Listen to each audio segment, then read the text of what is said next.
Testing for captions. 1, 2, 3, 4. Check. 1, 2, 3, 4. Caption test at the podium.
Good morning. We just had somebody come in on an iPhone and we're not able to tie you to a speakerphone or a speaker card, so we're going to unmute you briefly so you can identify yourself for the record.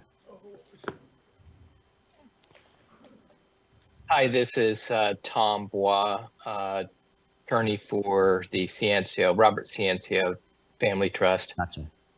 Thank you very much. Thank you.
Good morning, everyone. My name is Joaquin Escobar. I'm Chair of the State Water Resources Control Board. Today is Wednesday, November 8th. It is 9:30 a.m., and I'd like to call this meeting back into order. I'll begin by introducing my fellow board colleagues. With me here today, virtually, will be joining us Vice Chair Doreen Diadamo. Here in person, we have Board Member Sean McGuire and Board Member Laurel Firestone. Additionally, we have our Executive Director, Eileen Sobeck, our two Chief Deputies, Jonathan Bishop and Eric Oppenheimer, our Chief Counsel, Michael Offer. Our Clerk of the Board is Courtney Tyler, and assisting her today is Margie Argel and Michael Reed, and Eric Oppenheimer may not actually be joining us today. As you can see, this is a hybrid meeting. It is both with in-person and virtual components. If you're joining us virtually, you're viewing us to one of our two webcasts, either the YouTube live link or otherwise the CaliPA video at calipa.gov. If you intend on commenting on any items today, though, you should be on the Zoom platform. There is a link at the top of the agenda. There are instructions on how to get onto the platform. If you're having any challenges, though, please do just email the clerk of the board at board.clerk@waterboards.ca.gov, and she can help you get onto the platform. Once you are on the platform, your camera will be off. You will be on mute until it is your opportunity to speak on the item you've indicated. For everyone in the room, good morning. Good to see you. We're here in Sacramento in the CaliPA building. A couple announcements for us as well. Just to please observe the exits. If there happens to be an emergency, we'll calmly file out to Cesar Chavez Plaza and await further direction. Also, if you intend on commenting on any item today, there is a tablet or a laptop on the side here or a QR code in the back in order to sign up. And once you come up, please do state your name, any affiliation you have, and silence any phones, just to be able to not have any interruptions during our discussion. With that, we had public forum yesterday, so we can get straight into our items. We have a tranche of informational items and really appreciate each one of these and look forward to the discussions. The first one is item number 8, which will be our Office of Operator Certification Program updates. Really glad to see you all. Looking forward to this discussion.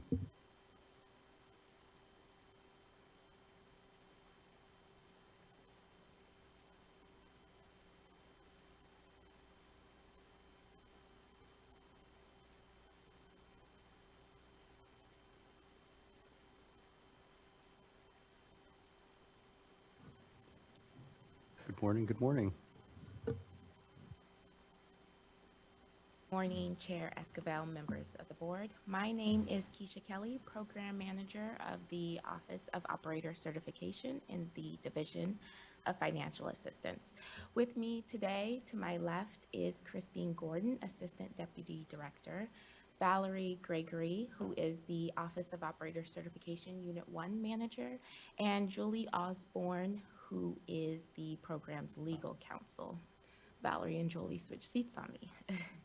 Today, I will be giving, next slide, please. Today, I will be giving a brief presentation. This informational item is to provide a status update on the Office of Operator Certification, including the recommendations that were made by the Drinking Water Operator Certification Program and Wastewater Operator Certification Program Advisory Committees, and the State Water Resources Control Board staff responses to those recommendations.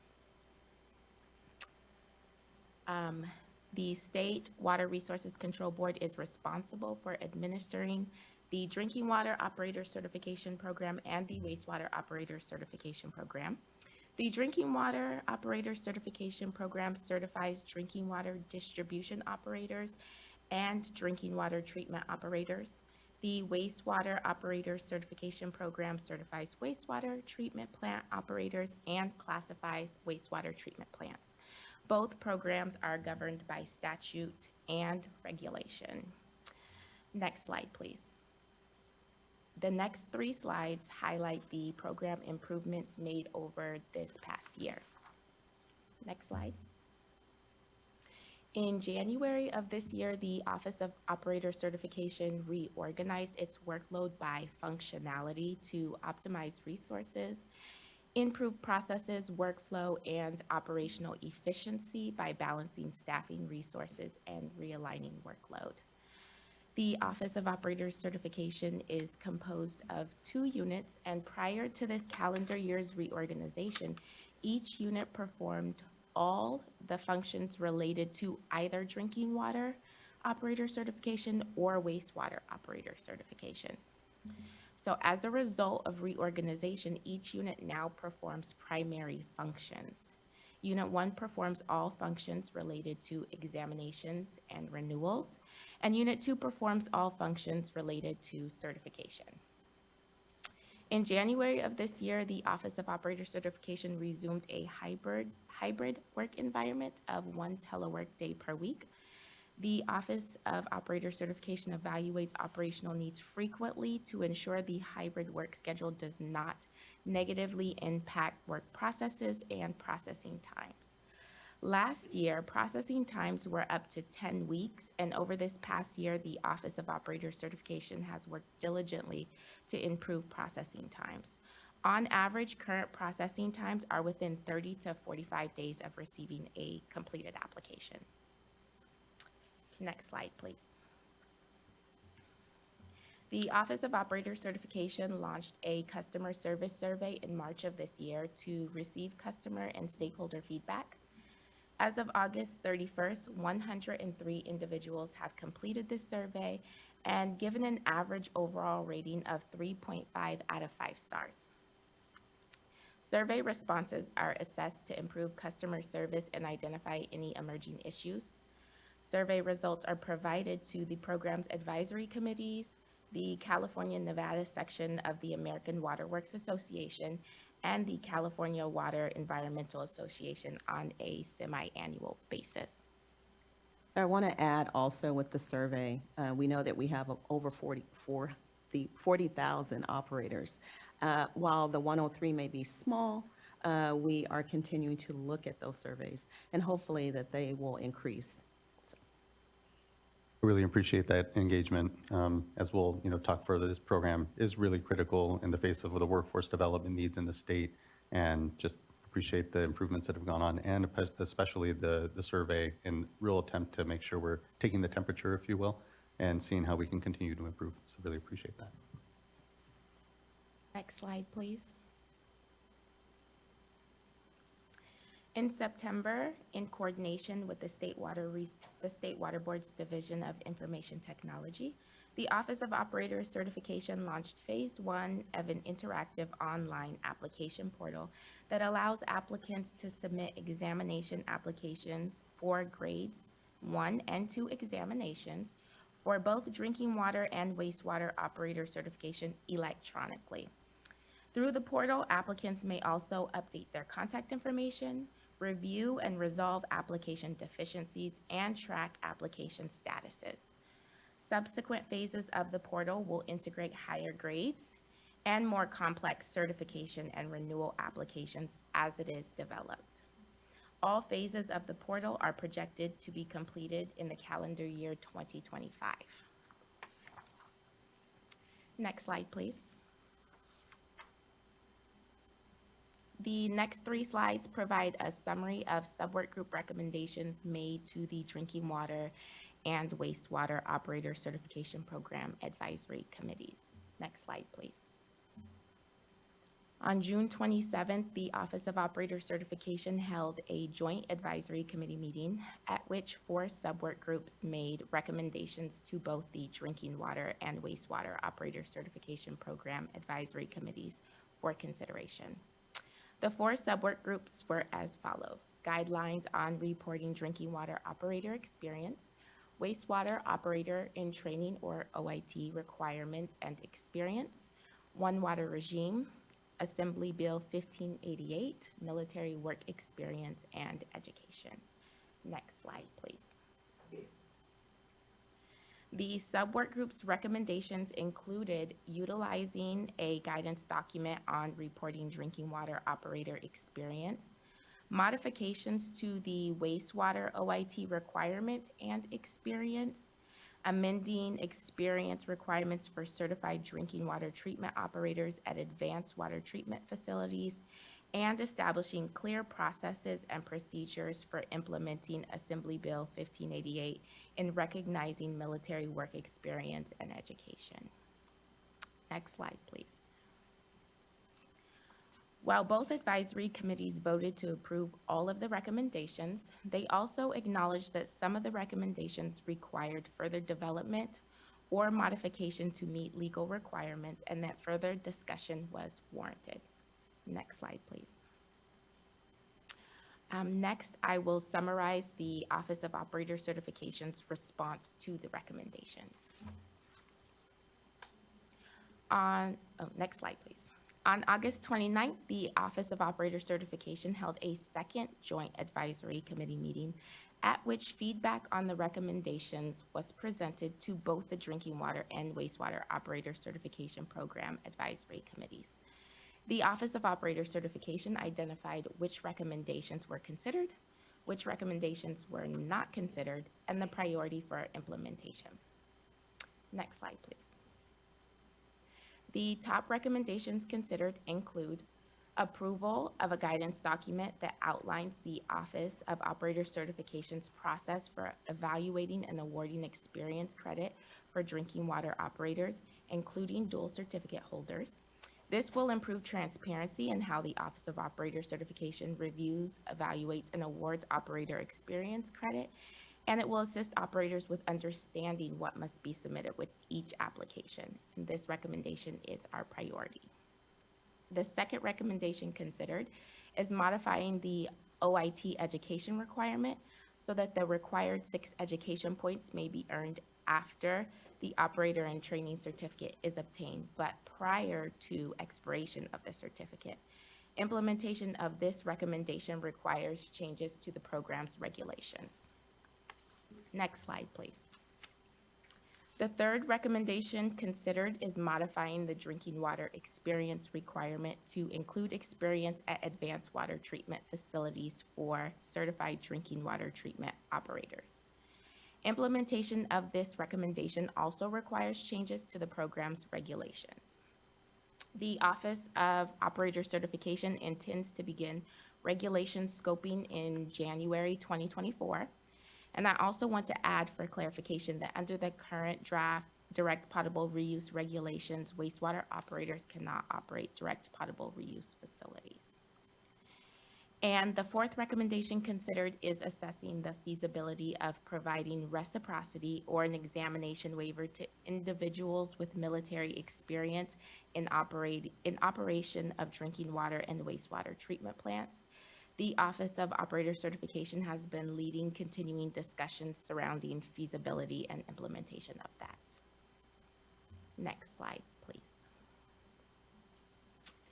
The Office of Operator Certification is not considering the recommendation to allow agencies the option to bypass the OIT certification requirement by establishing their own formal apprenticeship program and then seeking approval of the program from the Office of Operator Certification.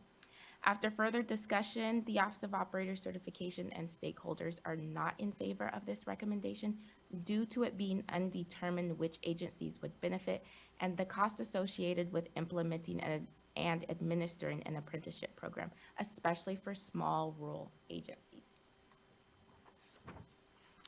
Next slide, please.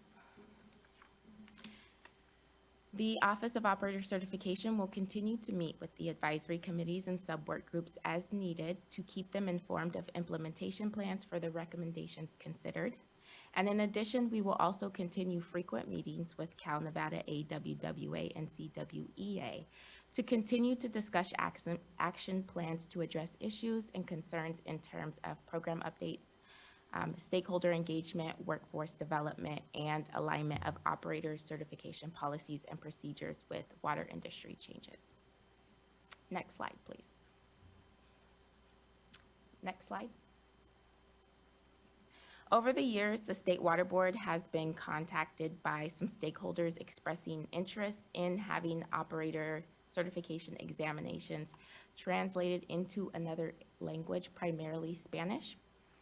At the August 29th Joint Advisory Committee meeting, the Office of Public Participation joined us and led a robust discussion regarding the potential policy and regulatory implications of the State Water Board offering translated examinations.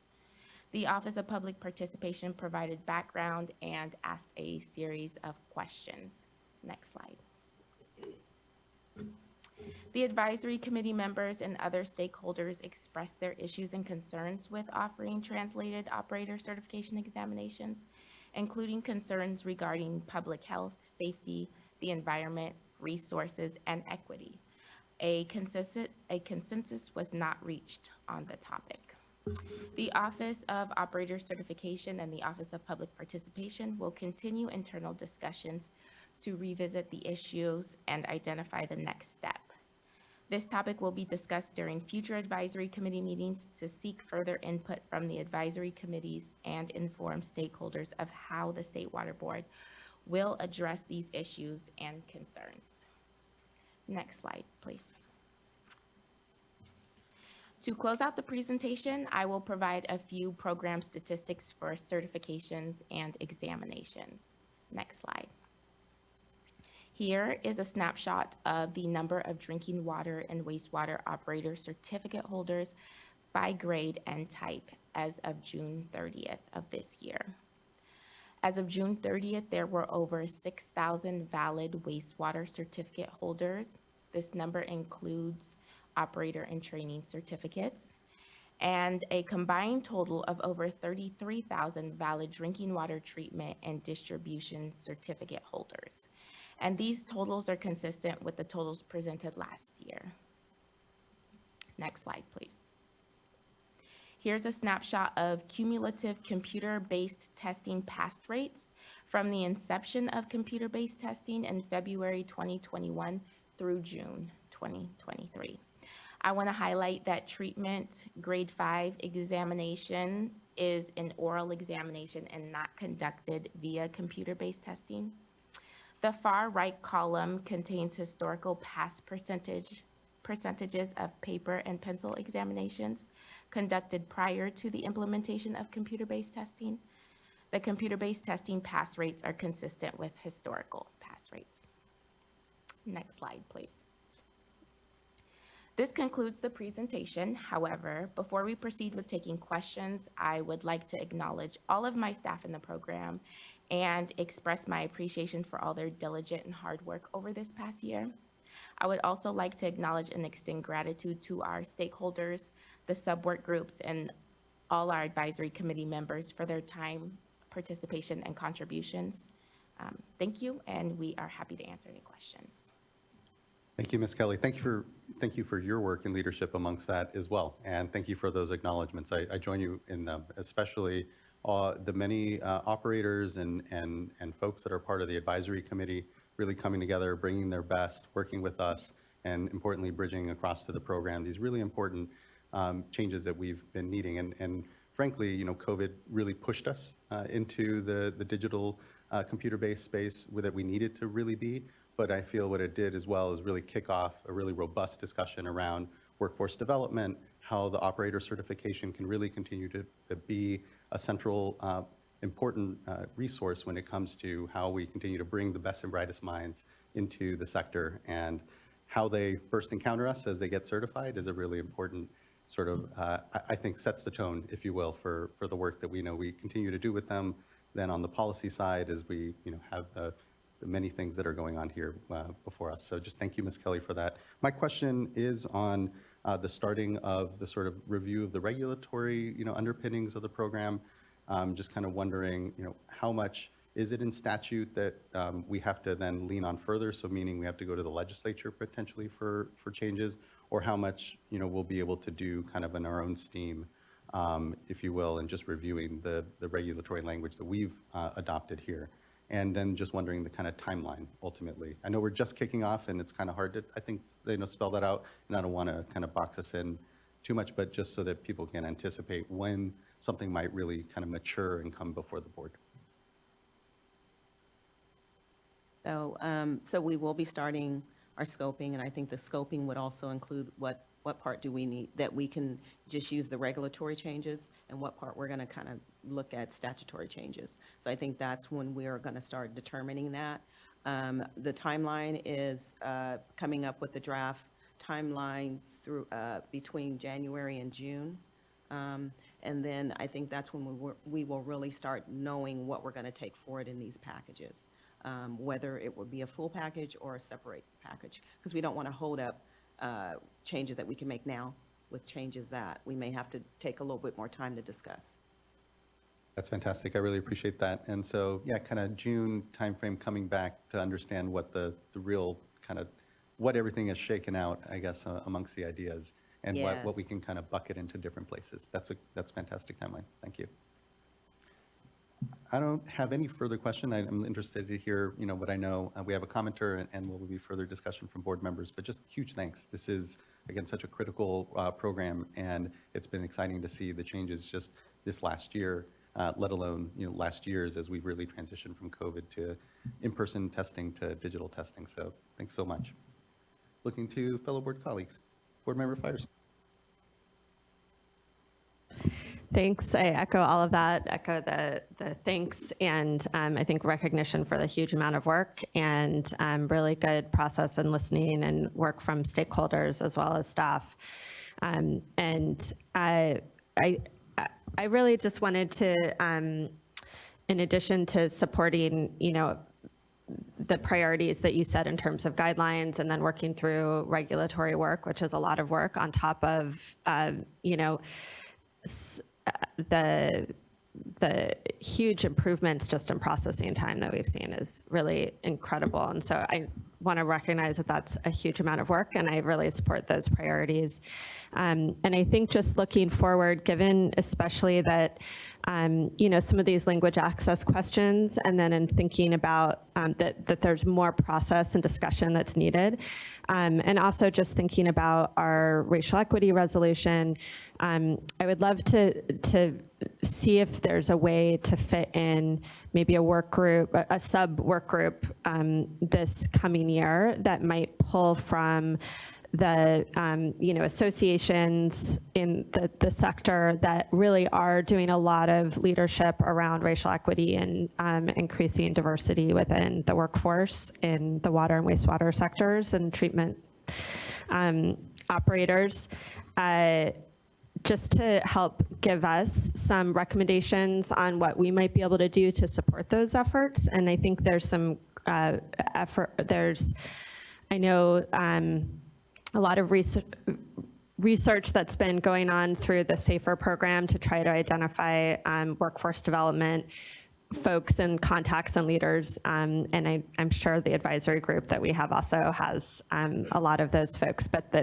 that we could create a space for intentionally asking those folks from those sectors that are focused on this as well, including maybe the groups that we're working on wanting to have translation of exams, to help to have them be leading that space of what would be most helpful from us to advance that, and giving us recommendations that could be brought for more discussion with the advisory group. And hopefully that doesn't lay so much of the workload burden on staff and really acknowledges the I think the space of wanting to partner with all the efforts going on within the drinking water and wastewater sectors on this shared value.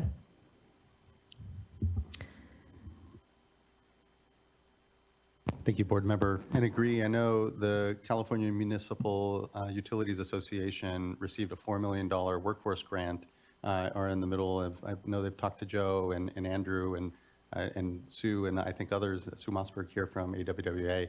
And so I think to your point, there are these there's this momentum around the discussion that we can really tap into. So I really appreciate that point. Anything, Vice Chair? Okay, great. I'd like to call up Sue Mossberg, our, I think, single commenter on the item here today.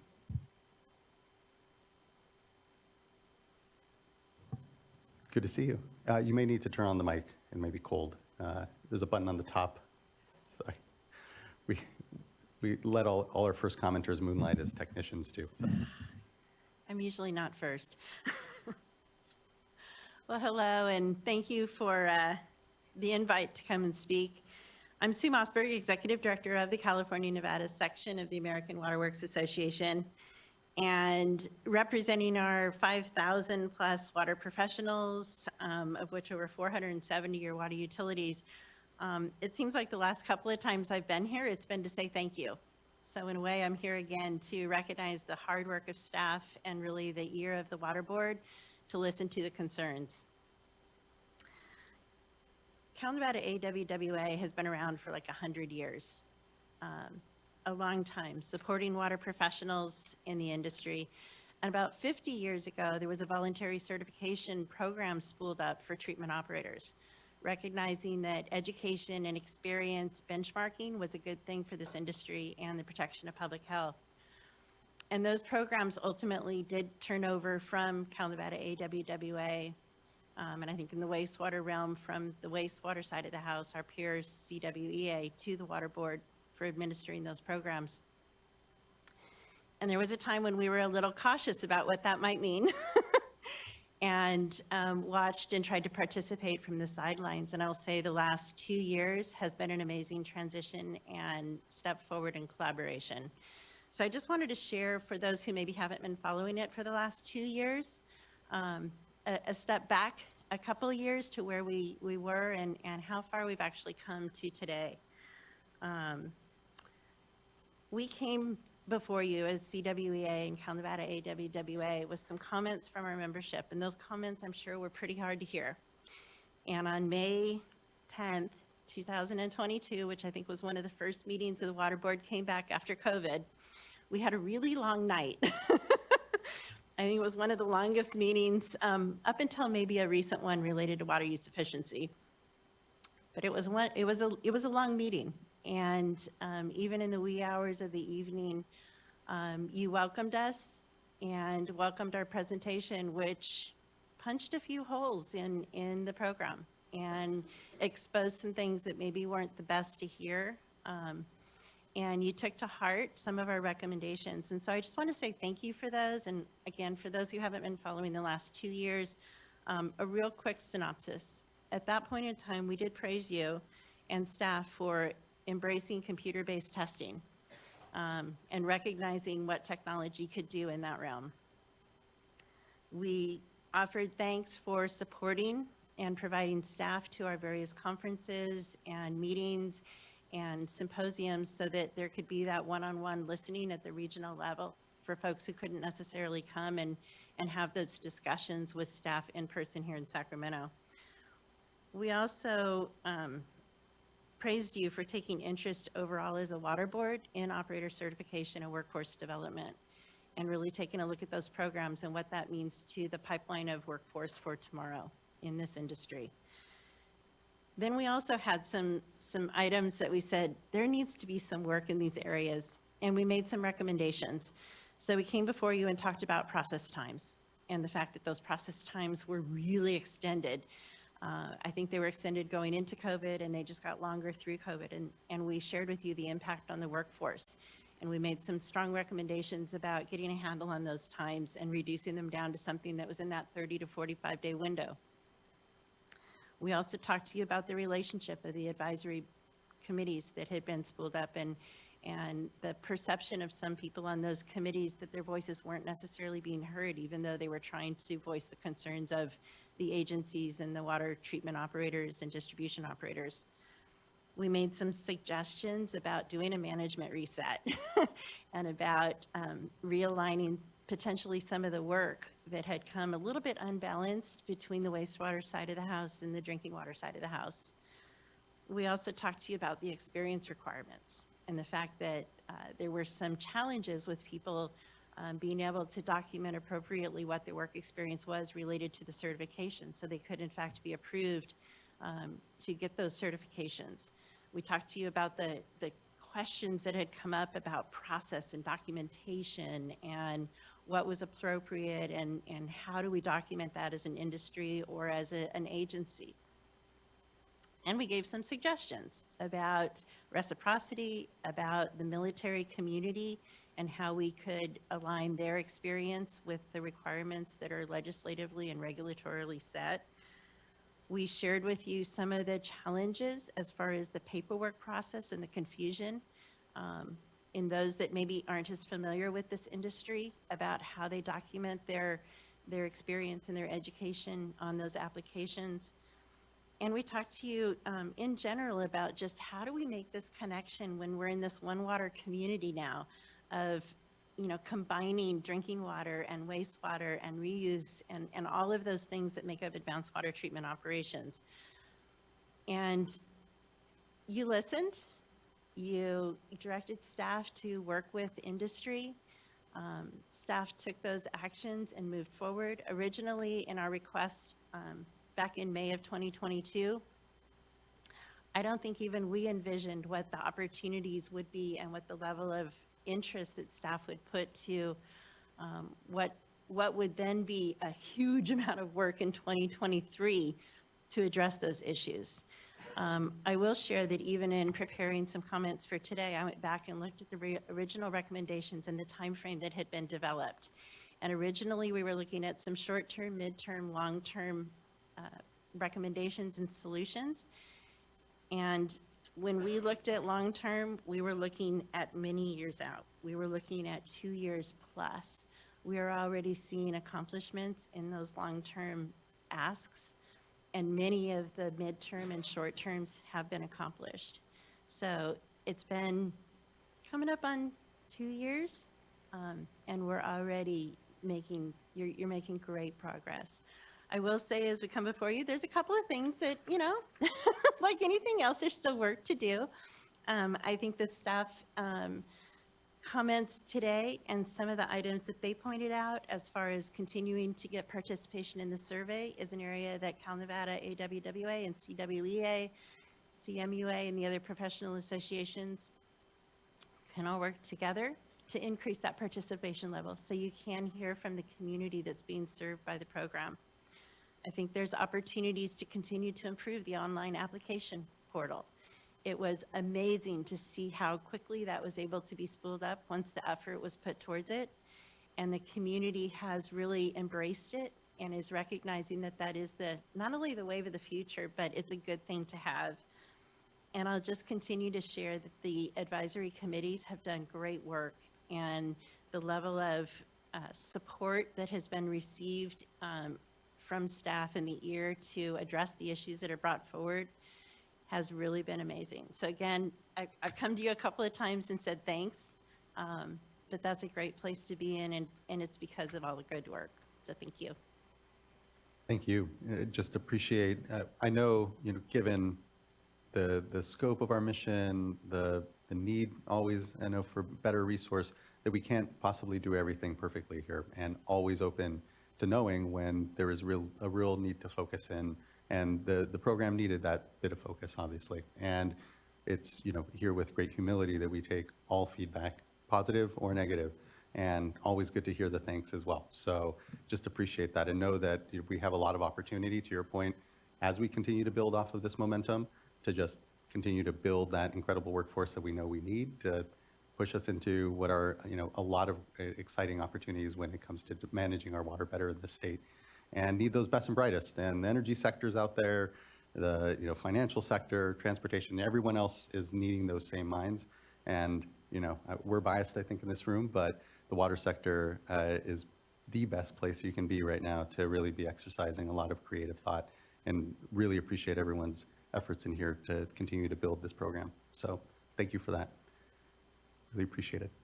And look forward to what I know is going to be further work on this. And would look forward to, you know, on this item, having a get back probably in June-ish timeframe, it sounds like, maybe, just to come back, circle back, and kind of start to communicate back out where we are. But folks need more time or whatnot, we'll, you know, definitely allow for that. But looking forward to what I know will be follow-up. So thank you, Ms. Mossberg. Really appreciate it.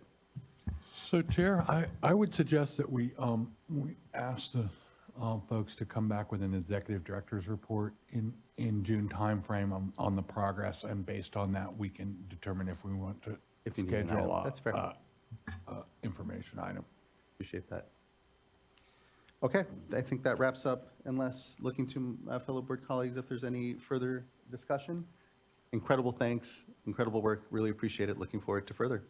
That closes out this informational item and now brings us to our next, item number 9, the site cleanup sub-account program status update.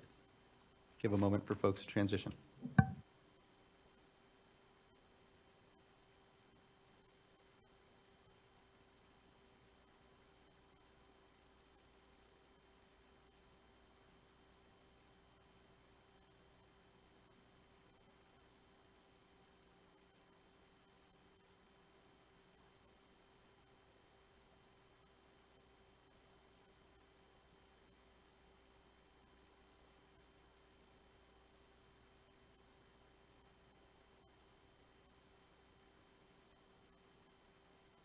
As we're getting ready, I also wanted to express my appreciation. It's one of those things you realize how important it is to get great leaders and managers in these key positions and what a difference it makes. I mean, you know, how many government programs turn around so quickly, the perception in such a short period of time. So a lot of credit goes to, you know, Christine and Keisha and Valerie for leading the charge and, you know, being open to feedback and, you know, not taking it personally, but looking at it as an opportunity to build and improve and do a better job of serving, you know, our stakeholders and the people of the state. So I'm just very proud of that.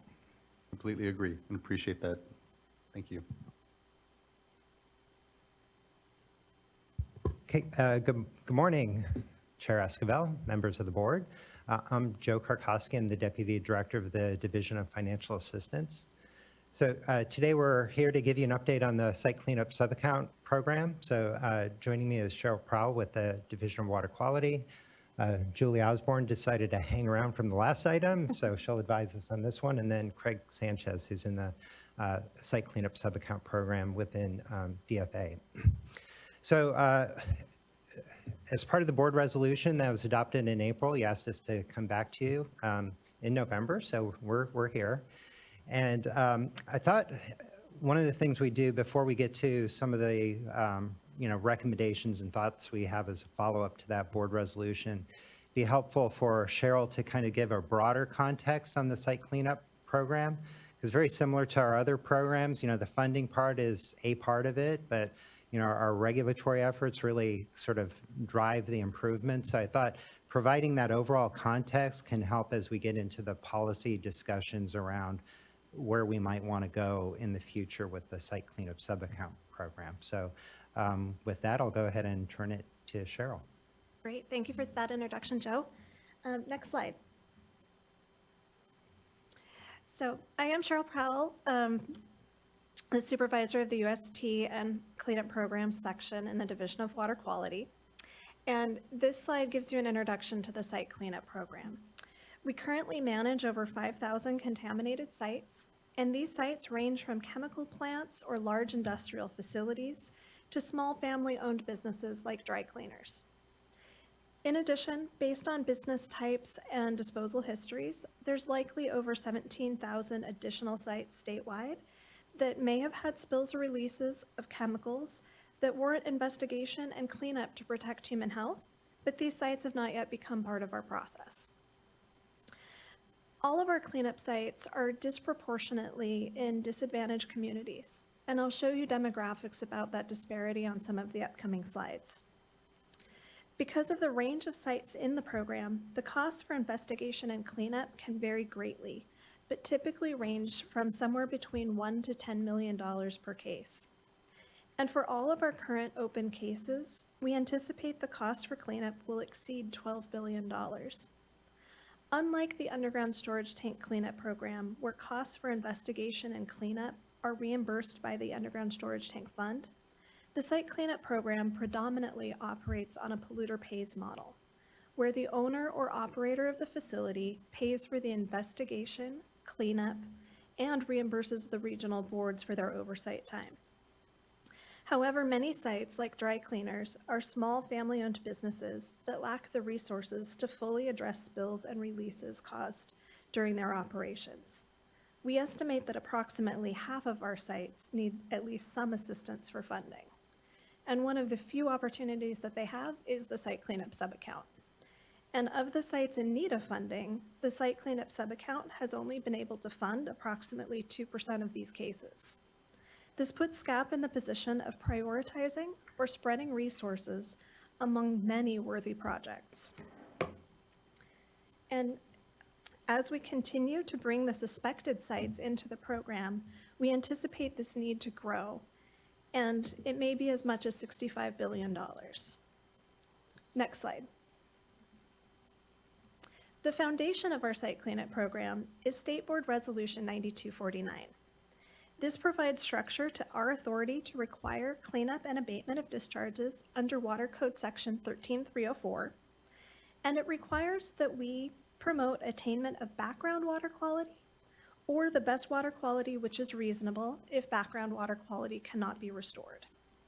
It also creates the systematic process that our case managers use to require investigations, work plans, completion reports to ensure that the process is protective of human health.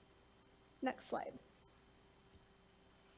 The next set of slides show some demographics of the environmental justice implications of the site cleanup program and how the polluter pays model has led to structural disparities in our remaining caseload. Especially, the disparities are great between cases that are actively being worked on and cases that are inactive. Cases become inactive for many reasons, but the most common is that the discharger lacks the ability to pay for the cleanup and our oversight time. This slide shows the Callan virus screen scores for our active cases on the left and the inactive on the right. Callan virus screen is a metric that ranks the vulnerability of each census tract in the state based on pollution burden and population characteristics like poverty or linguistic isolation. The dark wedges represent the number of cases in the least vulnerable 75% of communities, and the light blue wedges are the most vulnerable 25%. This is showing that there are a disproportionate number of cases in the most vulnerable communities, and the impact is even more for the inactive cases. Next slide. This is a very complex slide, and I'll try to focus on a few key issues here. It shows the race demographics based on census tract data for sites in just the most vulnerable 25% of communities. The outer ring is the racial demographics for the open active cases. And you can see that the orange wedge for white communities is substantially smaller than the 41% of the population that identifies as white. And the purple wedge for Hispanic or Latino is disproportionately large, indicating that there's a disproportionate effect on those communities by the remaining sites. And the inner ring is the inactive cases, and this disparity is even greater. Next slide. This slide, while less pronounced, shows that there are similar trends when we parse the data by disadvantaged community status, which is based on average income levels in the census tract. The dark blue wedges show severely disadvantaged communities, orange disadvantaged, and gray are communities with no designation. Next slide. And with that, I'll turn it back to Joe. Okay, thank you, Cheryl. That was really great. So I hope everybody caught as we were going through those, the overall scope in terms of the site cleanup program. You know, we're talking about thousands of active and well over 1,000 inactive cases. So that hopefully will provide some context as we go through and we talk about the funding we have available. So I'll start with the eligible projects. It's fairly broad. You know, it's both surface and groundwater contamination for investigation or remediation of harm or threat of harm to human health, safety, and the environment, and both for existing or threatened contamination. So as we go through, you'll notice we do focus a lot on potential groundwater impacts. Next slide, please. So some of the requirements that the sites must be subject to a regulatory directive unless it's infeasible to issue an order or directive. The responsible parties have to lack sufficient financial resources to perform the required work. As Cheryl was saying, we primarily use a polluter pays model. and public agencies who are not RPs may also qualify for grants. So the statute it doesn't have priority criteria or funding criteria. These are factors to be considered. So whether the location is in a small or a financially disadvantaged community, the degree of threat of contamination to human health, safety, and the environment. We are supposed to expressly consider cost and potential environmental benefit of the cleanup. Whether there are other sources of funding, whether it's from the responsible party or elsewhere. And then there's sort of the catch-all, anything that you all think we should consider as part of the funding determination. Next slide, please. And this provides some context for the amount of resources that are available to the regional boards to help oversee these sites and site cleanup subaccount program. So again, with the polluter pays model, that's a cost recovery, right? So the funds aren't coming from the general fund, they're actually coming from the polluter. So these funds are available to help with those sites where they're not in cost recovery. And in general, this graph is showing kind of the trend from the beginning of the program around 2015, focus a lot on those source investigations to transitioning more to overseeing grants and contracts. Next slide, please. So we've got about $130 million in spending authority, roughly between what we have from the site cleanup subaccount from prior fiscal years, current fiscal year, and then general fund appropriation that we're tapping into.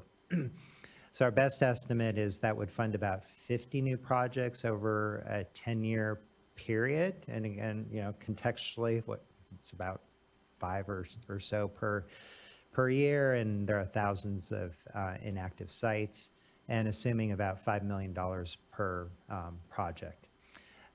The list that we brought before you in April had, just about 280 different sites on that list, both legacy ones and new ones. And then based on the methodology we had at that time, about half of those were considered to be fundable. And again, so everybody knows being on the fundable list doesn't guarantee funding. It just means there's a threshold that's been reached that we could potentially fund the project. Next slide, please. Since the program started, we've had about $150 million that we've dedicated to a variety of sites. So primarily 79 investigation remediation through grant, and then we have some sites that we're able to fund through contracts. So that can be when we haven't yet identified the responsible party, or maybe there's a recalcitrant responsible party. We're able to contract with our colleagues at Department of General Services. So the good news, the governor signed AB 1115, which extended the underground storage tank cleanup fund for another 10 years, which also is where the annual funding for the site cleanup subaccount program comes from. So we have those funds essentially secured through 2035. We did have that one-time funding from the Budget Act of 2021. That's where there's a combined groundwater cleanup, water recycling pod, and the board made a decision to take a portion of that funding and dedicate it to the site cleanup subaccount program. Okay, next slide, please. Just want to give you an update. One of the board resolution items, I think this was one of the resolutions that came about as we were meeting, was to look at those legacy projects, and you gave authority to me to review those and make a decision on whether they should be included in the fundable list, although their scores would have put them below that cutoff threshold. So of the projects that 25 applicants that had received funding, there are about 14 that we added to the fundable list. So that's for a variety of reasons. Sometimes There was some additional information that was provided that suggested the score should have been different, so we changed that. There was also, we had the term as a project at a critical juncture, so we didn't want to just, stop and leave them hanging if we're close to getting to closure. So there are about 14 of those, or 5 that we didn't make a decision on because they have a current grant that is active, so we want to see the results of that work. We had no response and then a few no's. And again, this is just puts those on the fundable list. It's not a decision to fund at this point. Next slide, please. But we have been committing funds since we met in April, so about 15 grants, around $35 million, and 1 contract for a relatively small amount. We're currently going through a process. We're continuously reviewing projects and committing funds, and we're close to committing a pretty good amount of contract funds to a number of projects in focusing initially on the LA region and I believe also region 2 as well. Okay, next slide, please. Again, that one of the things we look at when we're managing the funds we have available is we're looking at all of those sites that are have already received grant funding. So you can see most of them are actually in those earlier stages, site investigation or interim remedial action. So we're very aware of that. We want to make sure that we have funding available to get to that remedial action phase with those projects. So we've got a little more than a quarter that are in that kind of hopefully final phase of cleanup. Okay, next slide, please. And as a reminder of kind of the overall funding cycle, it's not uncommon for us to have a contract initially to help identify responsible parties, further characterize the contamination at the site. Then the responsible party will often come forward, get a grant to do that additional site investigation, do some interim remedial measures. Maybe there's a source area you can excavate, mitigate that vapor intrusion risk, develop the remedial action plan. Then they'll come back to us for another grant to fund that remedial action plan. If all goes well and everybody, we characterize the site correctly and thoroughly and anticipated what was needed for the remedial action, they won't come back to us for another grant, but it's very difficult to anticipate, the extent of these plumes a lot of times, the level of effort that's really going to be required. So we'll often see another grant request after that. And that's where, we end up having some pretty significant decisions on, are any additional funds going to be sufficient to achieve closure, or should we just try to mitigate the human health and environmental risk, but maybe not get to that kind of background that is a driver for 9249. Okay, next slide, please. So, as I referred to, the board adopted its resolution in April. That was after about 7 years we had been relying on the original site cleanup subaccount resolution. We were also considering the racial equity resolution and action plan that the board had worked on as we're implementing the program and evolving the program, and the 2023 strategic work plan that directed us to prioritize funding of SCAP projects in disadvantaged and environmental justice communities. And as a reminder, we will be coming to you again in early part of next year, since annually we need to come to you to review those applications and adopt that fundable list. Okay, next slide, please. The methodology that the board adopted essentially has an equal weighting between EJ, DAC considerations, and human health and environment, plus some additional consideration if the project is in a small community. So the board adopted the comprehensive and fundable grant list, as I referred to before. There's also a list of potential sites that would receive assistance through contracts. We adopted a new ranking methodology. I'll talk about that a little bit more in a minute here. And then delegated a number of things, including revisions to that fundable list to me or my designee. Next slide, please. So the scoring, we used a mostly quantitative method. Again, human health, safety, and the environment is a big portion. Small community DAC and environmental justice makes up the rest of the score.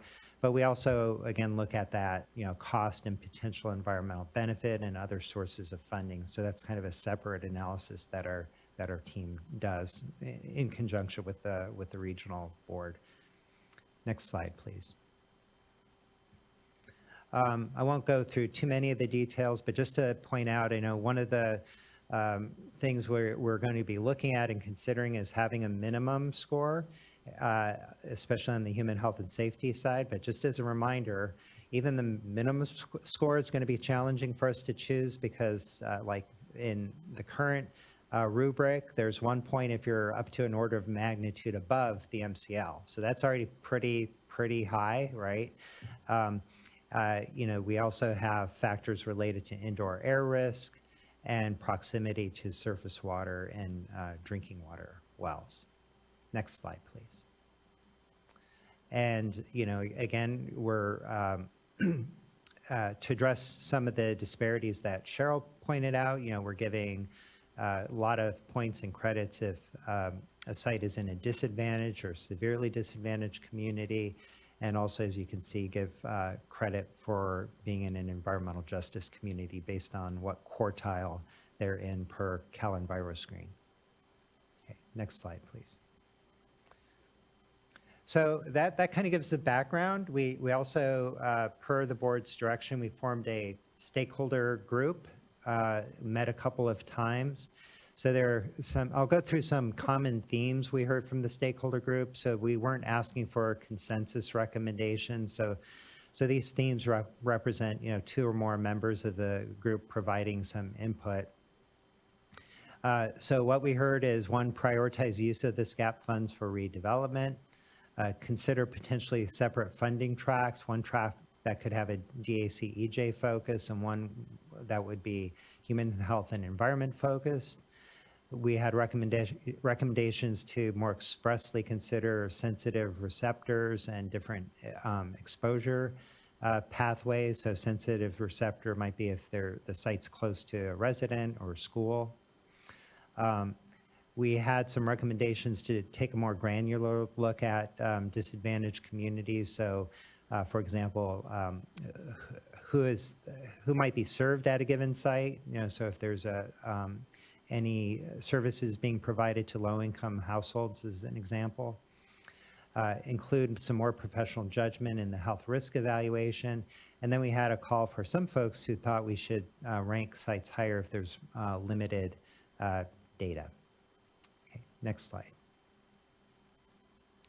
And I know you've heard about this last time. It was quite a bit. We'll may hear about it some more today, is to continue funding sites until closure is achieved. That was one of the themes, I'd say strongly held theme. Also, consideration of establishing some SCAP cleanup goals. So, we have 9249, still have to, there's that framework that the RP has to work within and the regional boards work within. But the funding decisions could be different in terms of what the contribution from the State Water Board might be. There are calls to increase community engagement, including providing some resources and funding to allow local community members and groups to be more involved, and call to increase program funding. Next slide, please. So now I'll get to some of our recommendations based on the feedback we heard, as well as kind of our own internal discussions and deliberations. We do think there's some room to modify the ranking and score with respect to how we consider soil vapor. So previously, we would only use soil vapor data if there were no indoor air data available. Now we're looking at how to incorporate soil vapor data more expressly into the methodology. So when I'm going through these, we're not thinking of recommending changing the balancing, that 50-50 weighting. It's more within that human health and safety and environment score, making modifications within that. Also look at modifying and more expressly considering proximity to like residences, schools, or the use of the site. So we're taking into account sensitive receptors. And then if, say, the site is near a domestic well community, considering the number of the drinking water supply wells that are impacted, or if there's an actual impact to surface water. Next slide, please. We do want to include a minimum human health and environment score. We're not sure yet where we're going to land, but certainly if that score is 0, it doesn't make any sense for it to be on the fundable list. We would never fund a project that had no risk, but the way, it can look a little quirky where there's a high score because of DHC EJ considerations and really low or minimal human health score. So I think that was a issue that was brought up before, and we're looking at that to see what might make sense for that minimum score number. Next slide, please. I think the other kind of bigger issue that we're wrestling with, so we don't have a specific recommendation, we just think we need to signal a little more clearly how far we're going to go with funding any particular site, because again, there are always going to be trade-offs, right? If we provide a lot of funding to one site, that means that funding is not available to other sites, even other sites that may be partway or fairly well through the process of cleanup. So we're trying to manage our portfolio of projects and funding and being able to signal in advance as much as we can to those folks who come into the program what they can expect. Because I think that's a lot of what you heard before is like that, those expectations. It's like, well, I'm in the list, why aren't I getting funding? Or once I'm in the program, why don't I get funding until we go to completion? So it's not because we don't want to do that, it's because we have sort of these realities that we're confronting. So Chair Esquivel, did you want to say something? Okay. So there are a couple different ways we're thinking about this. One is, which I think would be provide the greatest clarity from managing the portfolio, is just to say, okay, you only get up to $5 million or $7 million. And this is not uncommon. We've done it before, like, our small community drinking water, wastewater, where, it's been actually baked into like the propositions where it says, no more than $5 million. Now we expanded that because we got additional resources, but when we've been resource limited, that's been, a choice we've made in other programs. So makes, of course, the cost more certain, the maximum cost, might drive folks to be as efficient as possible and prioritize a little differently. But we could also be left with not achieving cleanup goals or maybe not even mitigating the main human health risks. Okay, next slide, please. Then there are couple other different ways of thinking about this in terms of maybe tying it to some cleanup levels. One would be just mitigate that human health and environmental risk, which may not get you to background, may not even get you to, say, the MCL in the aquifer per se, but if we mitigate the risk to, say, downstream wells, we could do that. But you'd still be leaving some contamination potentially at the site, which might restrict the use of the site currently or in the future. The other potential approach, which is essentially, I'd say, what we're doing currently, is remediate until the cleanup goal is achieved, or it's no longer cost effective, right? Where somebody comes to us with a proposal for some additional funding, and we just see there's just going to be an incremental cleanup and it's hard to see where the actual cleanup goal is going to be achieved. And then the last one is basically remediate until the regulatory agency cleanup goals are met. Now, of course, there's it's a zero-sum game for any of those choices, right? It's like if you go until the cleanup goals are met, there's a potential you could spend 10, 15 or more million dollars on a given site, and then the next folks that come to us or may already be in the program, we may just be tapped out at that point. Okay, next slide. Oh, go ahead. Not maybe, we will be, knowing just with Right. the sites that are out there, the $12 billion need and our, very small amount. There's just no way around it, unfortunately. Yeah, thanks. And, I did want to, point out or remind everybody, when Cheryl was presenting her slide, she was using billion numbers, and here we're talking millions, right? So large difference, 1,000 times. So some other policy considerations that might be able to help to some extent as we go through, evaluating projects. I know this is very wordy, but basically what we're getting at for this one is when we have an entity that comes to us, we're generally evaluating the financial condition of that entity, right? Like what assets does that entity have? What's their revenue stream, their net revenue?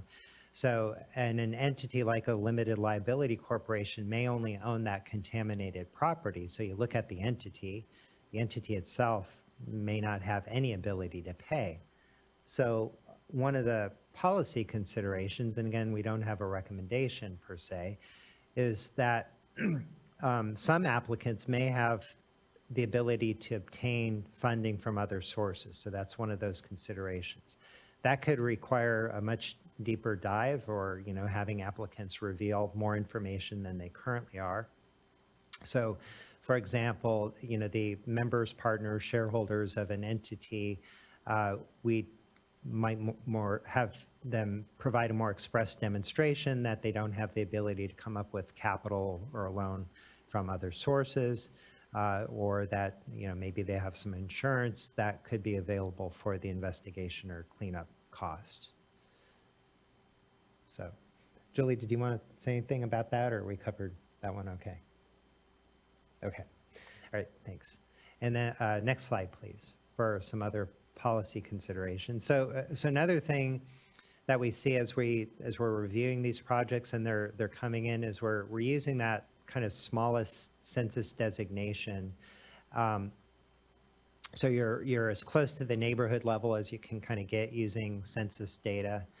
But it can lead to, and again, this is like trying to get some input from the board on how you'd like us to consider disadvantaged community status, right? So the statute doesn't get into the details of how to do that.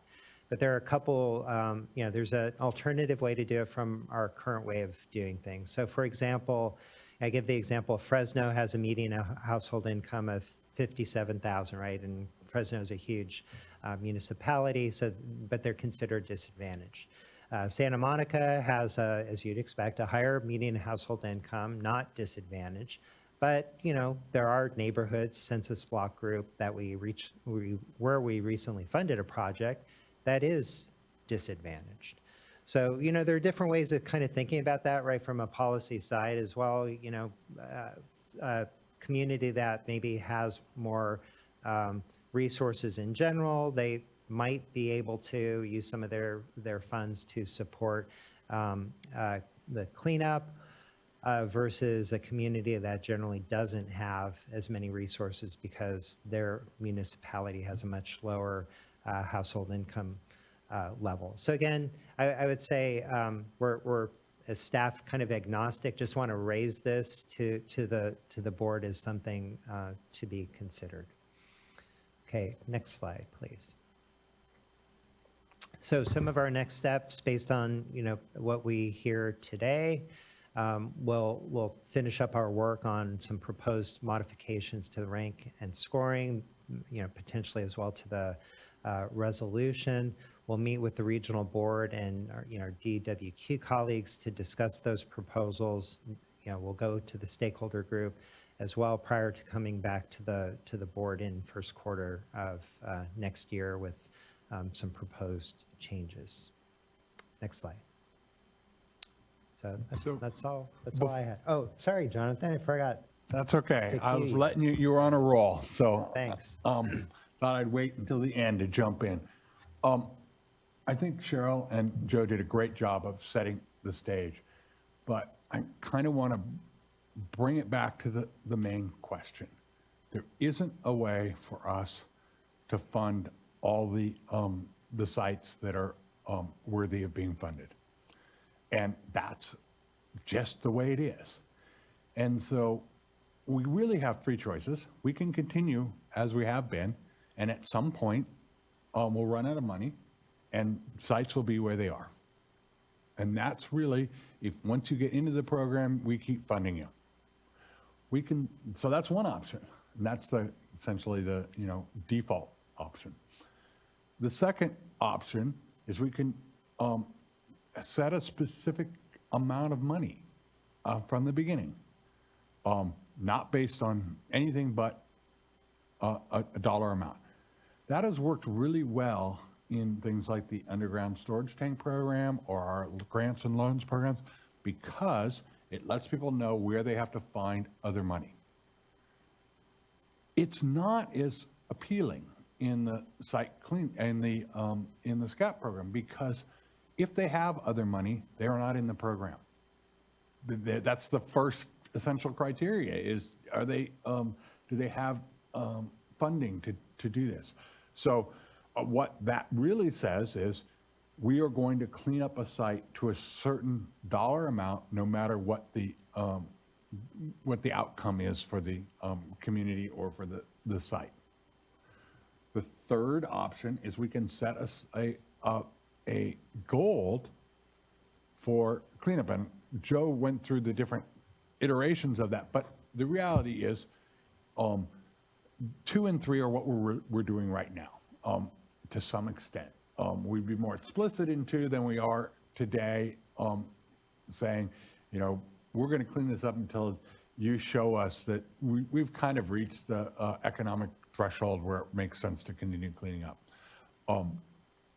Or we could depart from that and say, unlike all our cleanup programs that are based on protection of groundwater, we're going to base this on protection of exposure, which is not the way we normally do things, but we are moving in that direction with the vapor intrusion, which is based on exposure, and make a clear distinction that SCAP, because it is a funding of last resort, essentially not designed to protect the resource. That's what our 9249, thank you. I always mix those up. 9249 is about. It's about the idea that human-made contaminants like volatile organics are not natural. There is no background, and you should be cleaning those up as to non-detect if you can, background if you can't, and the best you can do. But that's generally, I think Sean would say, in engineering, that last 10% costs much more than the first 90%. And so what we're really saying is that as staff, we're going to be thinking about this.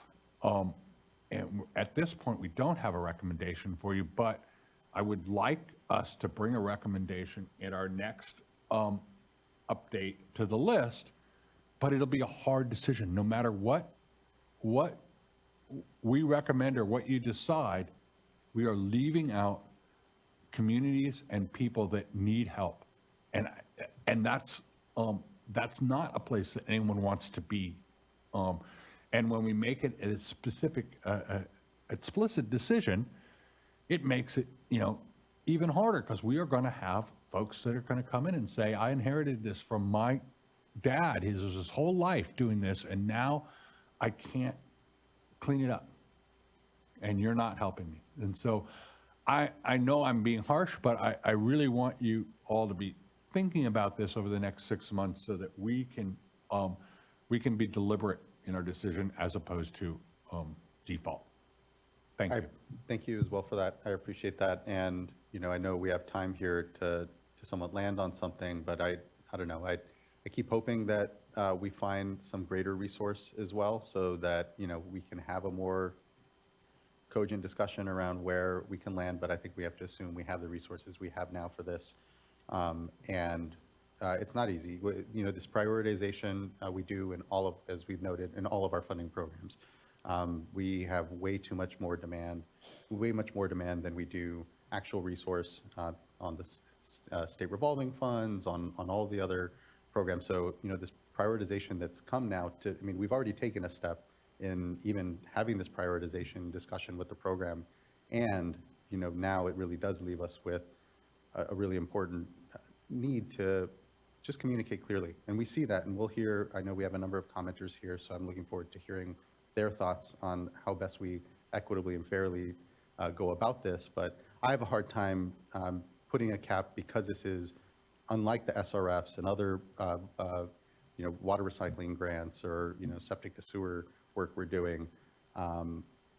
This is a program of last resort. It's a different space, and I have a hard time necessarily saying, let's just do a hard cap that leaves just as much folks kind of halfway in the water as going about, you know, saying that we can clean up all the way to background or wherever, and similarly leaving everyone, because of the lack of resource, a bit dead in the water. So for me, it's somewhere in the middle there. I don't know exactly what, you know, those and to your point with vapor intrusion discussions already, maybe there's a little of a model there where it is something in between to background, the full sort of, you know, restoration, if you will, but that helps sort of cap that off a bit more. I don't know, that's just me speaking out loud here, but the reality is, again, this sort of prioritization and work is similar to all of our other programs, but dissimilar in the fact that this is a program of last resort, unlike some of our other ones.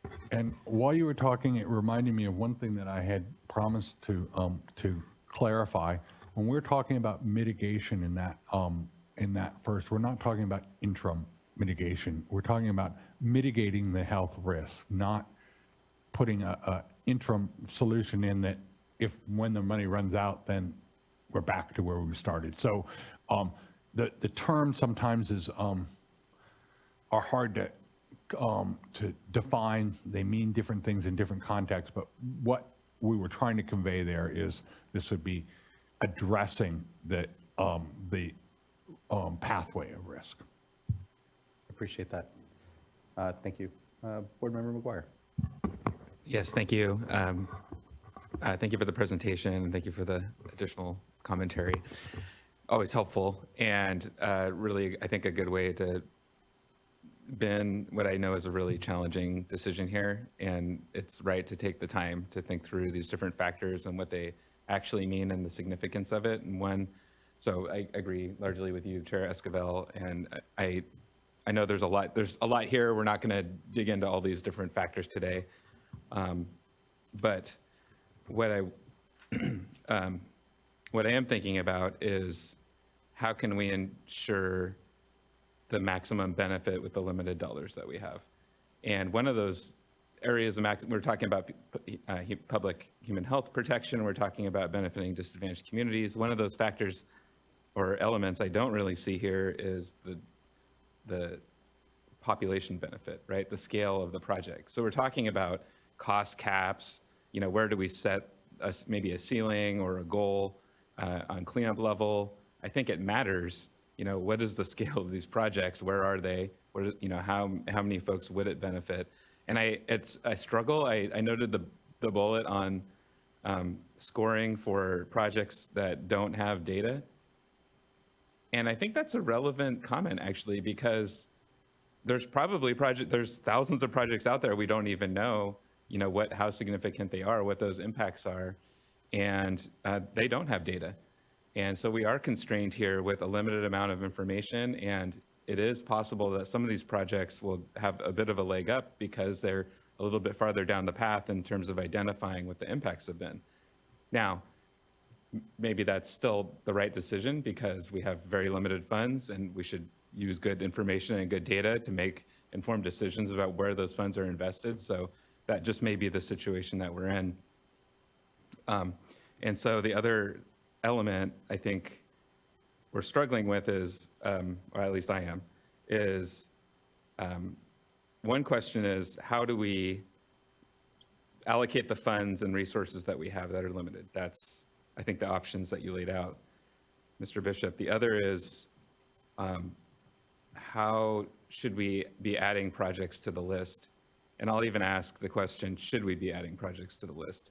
Because what I saw today was 144 projects on the fundable list, and I think 279 on the, or roughly on the comprehensive list. And if my, the dollars per project, if I'm doing all my math, that, we could easily use the funds available on just those projects alone. So it's just a question, something I want to think about more, whether we're sending mixed signals to folks or unrealistic expectations by adding more and more projects to a program that's already kind of at its maximum. So I'll just leave that thought out there. And So can I add for you a little thing to keep in mind there is that mostly when projects come on or dominated, there's some indication of contamination, but not the extent of that contamination. And that first phase is where we determine the extent and how much remediation is needed. So I take it to heart what you said. We should be looking at how many sites we have in that 75% that are in the investigative mode, and looking at how many, if any, we need to add to that, assuming some sort of percentage are going to need to go to cleanup, and assuming some are going to end in that process. On the other hand, what we don't want to do is be in 2030 and have $100 million left over because we limited our initial investigation. So there's a balance there that we need to be striking, and I don't know what it is, and I don't think we'll ever get it exactly right, but thinking about it is an important factor, and I appreciate that. And I appreciate the points, board member, and, in thinking through, one, I agree, it's hard right now, and we already see it, there's a lot of expectation from folks already in the program of like a guarantee of funding a bit, even though we try to be cautious about being clear about where we are, how much resource we actually have, and what that means in our inability to guarantee. And so kind of wanting to then close that universe so that we don't keep over-promising, basically, keep bringing people in the door and just kind of leaving them regrettably not able to address their issue. But I think what it does is it butts up against some of our data issues, to your point, where we actually want people to be coming forward so that we know at least what's out there. And I think that that's a fundamental tension here, is trying to cap off expectations. But we do want to know, because that's what will, hopefully, I don't know, what I hope is continue to just highlight them, the continued need, even if we don't have the funding yet. But Yeah, I'm sorry. please, Joe. Feeding off of kind of what you all were talking about, there are a couple points I think we brought out last time, but not this time, that makes this really challenging in terms of when people are, quote unquote, kind of invited to apply. They're actually coming out of the woodwork sometimes and then being subject to a directive or order that doesn't go away, right? So they may not have been sort of, officially identified as a responsible party or under an enforcement order, and then they need to go through that initial step that we talked about, right, to qualify for funding. And then they come to us, I think that's a lot of what we heard last time too, right? Well, we went through this and we thought we were going to get funding, and now I'm sort of left without funding, and still now very obviously almost like, target on your back kind of thing for enforcement.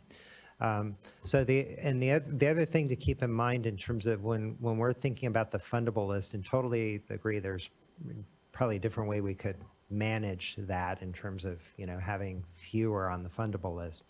But part of our process is, at the time that a new project is on the fundable list, we may not have thoroughly vetted who the responsible parties are, and certainly have not evaluated their ability to pay. So there are some of those entities that will drop off as we go through that process. Thank you, Mr. Korkowski. Board Member Firestone. I'll just, great conversation, lots more to discuss, really tough issues. I think at the core, we need way more money than what we have. I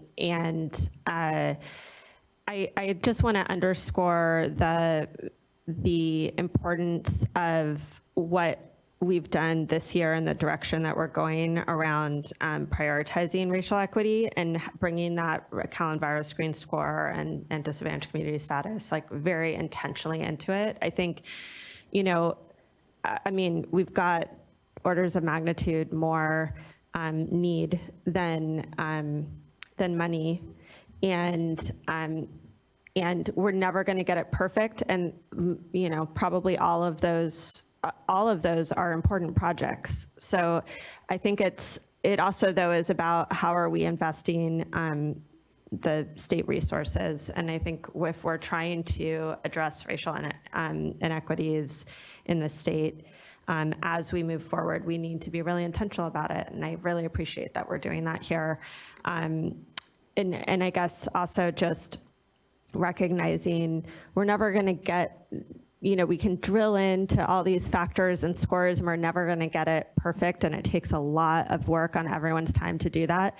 But we're not even close to funding even a tiny percentage of the need.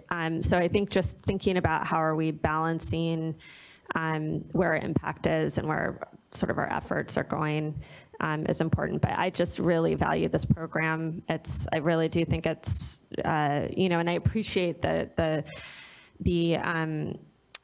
context here of not just the sub-account, but just the broader cleanup program in general, because this is one piece of it. But it's important to see more broadly, our enforcement work is bringing funding by making responsible parties pay for cleanup. And that's the majority of funding and work that's going into it. So it's, you know, just, I think it's an important context. I really appreciate it. And thanks for everyone's work. Completely agree. Thank you, board member. Let's get to some comments. Unless Vice Chair, I think you're good. Okay. Let's go to George Mead, who'll be followed by Jacob Madden.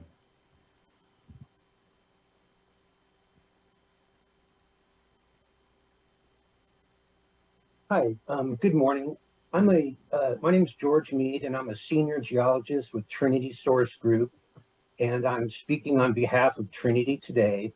We have several sites that are in the SCAP grant program, and several sites we're working on to get them accepted to become part of the program.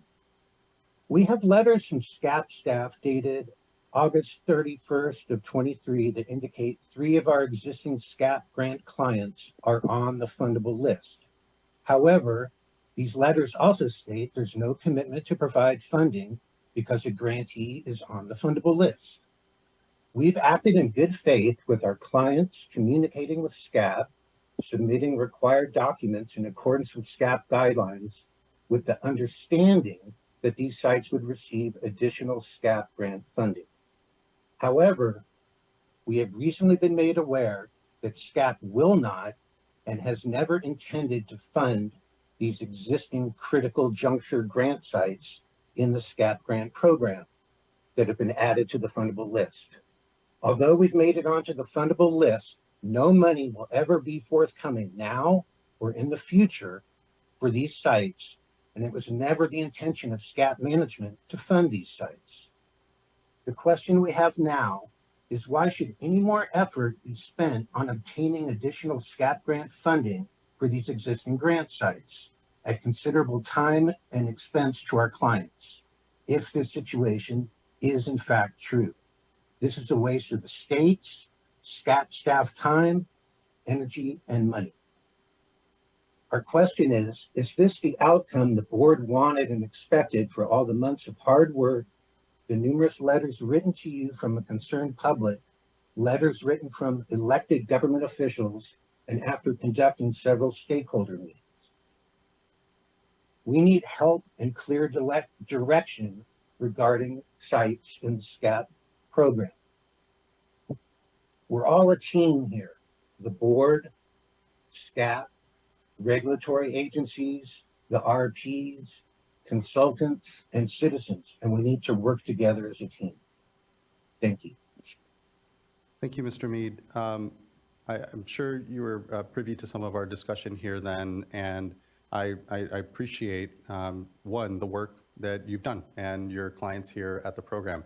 But, again, being on the fundable list, as you've heard, we're being cautious here because of the orders of magnitude, as Board Member Firestone said, of difference we have in actual dollars to then the full, commitment of cleanup of any of the sites that are before us. And so hopefully folks are kind of hearing that this isn't, the board here pulling the rug out from folks or having guaranteed something that we're not. It's actually creating priority in this program. And importantly, really here having an honest discussion with the fact that the amounts that we have don't add up to the 12 billion in total that are all of current applications that are before us. So appreciate it. The fundable list is here to help us narrow in on those projects that can be funded. But the reality is, even as we've discussed here, the number that are on that fundable list, we don't have the dollars sitting around to be able to fully commit. And we're trying to create a fair process here amongst not just your applications, but many of the others that I'm sure here we'll hear from other folks as well. So appreciate the feedback and look forward to the further engagement in helping us understand how we equitably commit to what is, too far a huge, need that we're unable to completely meet. So appreciate that, Mr. Mead. Next, I'd like to call up Jacob Madden, who will be followed by Edward Firestone, Esquire. Thank you, board members. So I'm Jacob Madden with PG and program manager for the San Mateo County Groundwater Protection Program. My comments are specifically kind of regarding the stakeholder meetings. It should be noted that the process for selecting and engaging stakeholders has not been transparent. It's my understanding that local agencies were specifically excluded from these initial meetings and the whole process to date. I understand the need to create an equitable priority system to distribute limited resources for the greatest impact. However, excluding the very people with the breadth and depth of technical expertise and tasks with representing our local communities and protecting health and prioritizing risk on a daily basis does not make logical sense. I urge the board to require greater transparency in the stakeholder selection process and engagement of all stakeholders that are impacted by the funding priority methodology. And with regard to the current ranking methodology, I know you guys aren't voting on anything today. I've previously submitted a letter dated May 16th regarding my concerns with that methodology. But again, that methodology was apparently enacted without any kind of outside technical peer review and without adequate public notice, as far as I'm aware. I would urge you guys to consider significant changes to that, the methodology, primarily that it be risk driven. And I think you guys were talking about, what should your funding priorities be and how do you use the money to the greatest extent. And I think, when you have a site with complete exposure pathways, that should really be your cleanup goal, is to basically eliminate the exposure pathway that's complete. I think that's a pretty simple way to kind of approach a lot of these sites going forward. One of the other points I wanted to point out is, the risk score is calculated, needs to be able to allow weighing the number of affected receptors. So right now it doesn't do that. It doesn't consider commercial versus residential receptors. It doesn't recognize the severity of a single compound release or a single exposure pathway. I think you guys already touched upon like the vapor intrusion as a pathway, which currently the ranking doesn't really give extra weight to.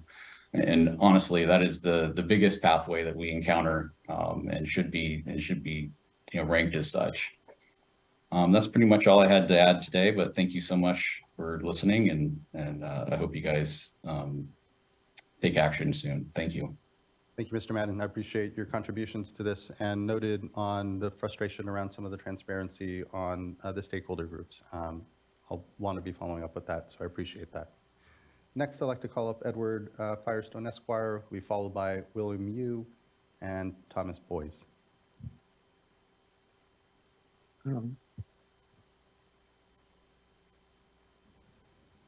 Thank you, Chairman Esquivel and members of the board. Appreciate the opportunity to speak. I spoke the last time we all got together to discuss this program. And my comments, I'd like to second what Mr. Mead and what Mr. Madden said. Some of my comments are going to relate to what they said, but I have my own particular perspective on this based on the work that was done to move 3 of my sites, which are all in San Mateo County, from the non-fundable, well, they had been funded, but to make sure they remained on the fundable list. There were 3 of the 25 legacy sites. And it was our understanding this would get us back into the fundable list, which would make us, we all understand that no guarantees. That was in the very beginning letters when we entered the program. But we need to at least get on the fundable list. We spent a lot of time both with regional board members, state board members, consultants. 2 of the sites are in Assemblywoman Pappen's region. We brought her office in to take a look at this, and she supported moving the 2 sites in her district back onto the fundable list. And so we were successful in being 3 of the 25, I guess that makes us 3 of the 14, whatever, that actually moved. And I have other sites that didn't make it. My problem I got now is that, as Mr. Mead said, we've been led that there's an understanding that, yeah, just because you're now back onto the fundable list, the weighting system that we're going to be using, and by the way, I personally and my clients completely support efforts for environmental justice and equity. But we spent a lot of resources to get back onto the list, but if we're never going to be funded, which is what our understanding is of the current circumstance, it doesn't make any sense. So we wasted a lot of effort, a lot of money, a lot of time. Assemblywoman Patton's office was involved. And if it doesn't matter, we shouldn't have gone through the exercise to begin with. I think that's what most frustrates us. So I want to make sure that was clear for everyone, that we can't set up processes that don't have meaning. If you're going to have a process, have it be useful, have it meaningful, have people listen, and don't have what we perceive to be a preconditioned approach to the program. I want to thank you for the time. Appreciate the efforts that have been made, especially by state water board staff and regional water board staff, and also by county staff that I work with. So I want to thank you for that time. Appreciate it. I appreciate that, Mr. Farson. To be clear, if a project is on the fundable list, it is eligible for funding. And again, still subject to whatever actual amounts we have amongst those. And as we noted, it's not true to say that your project getting on the fundable list is actually not fundable and you're being told that you won't be funded. Today's conversation has been, I hope, cogently articulating here that the number even of projects on the fundable list still yet dwarfs the actual amount that we have. So by that very nature is what you're hearing around cautiousness on guaranteeing funding further. But I appreciate your frustrations that we're clearly hearing from you and Mr. Mead. Mr. Karkowski, is there anything you'd further like to say? Yeah, thanks, Chair Esquivel. I'm not sure where that communication came from. It's nonsensical. I mean, we're not going to put people on a fundable list and say that therefore disqualifies you from funding.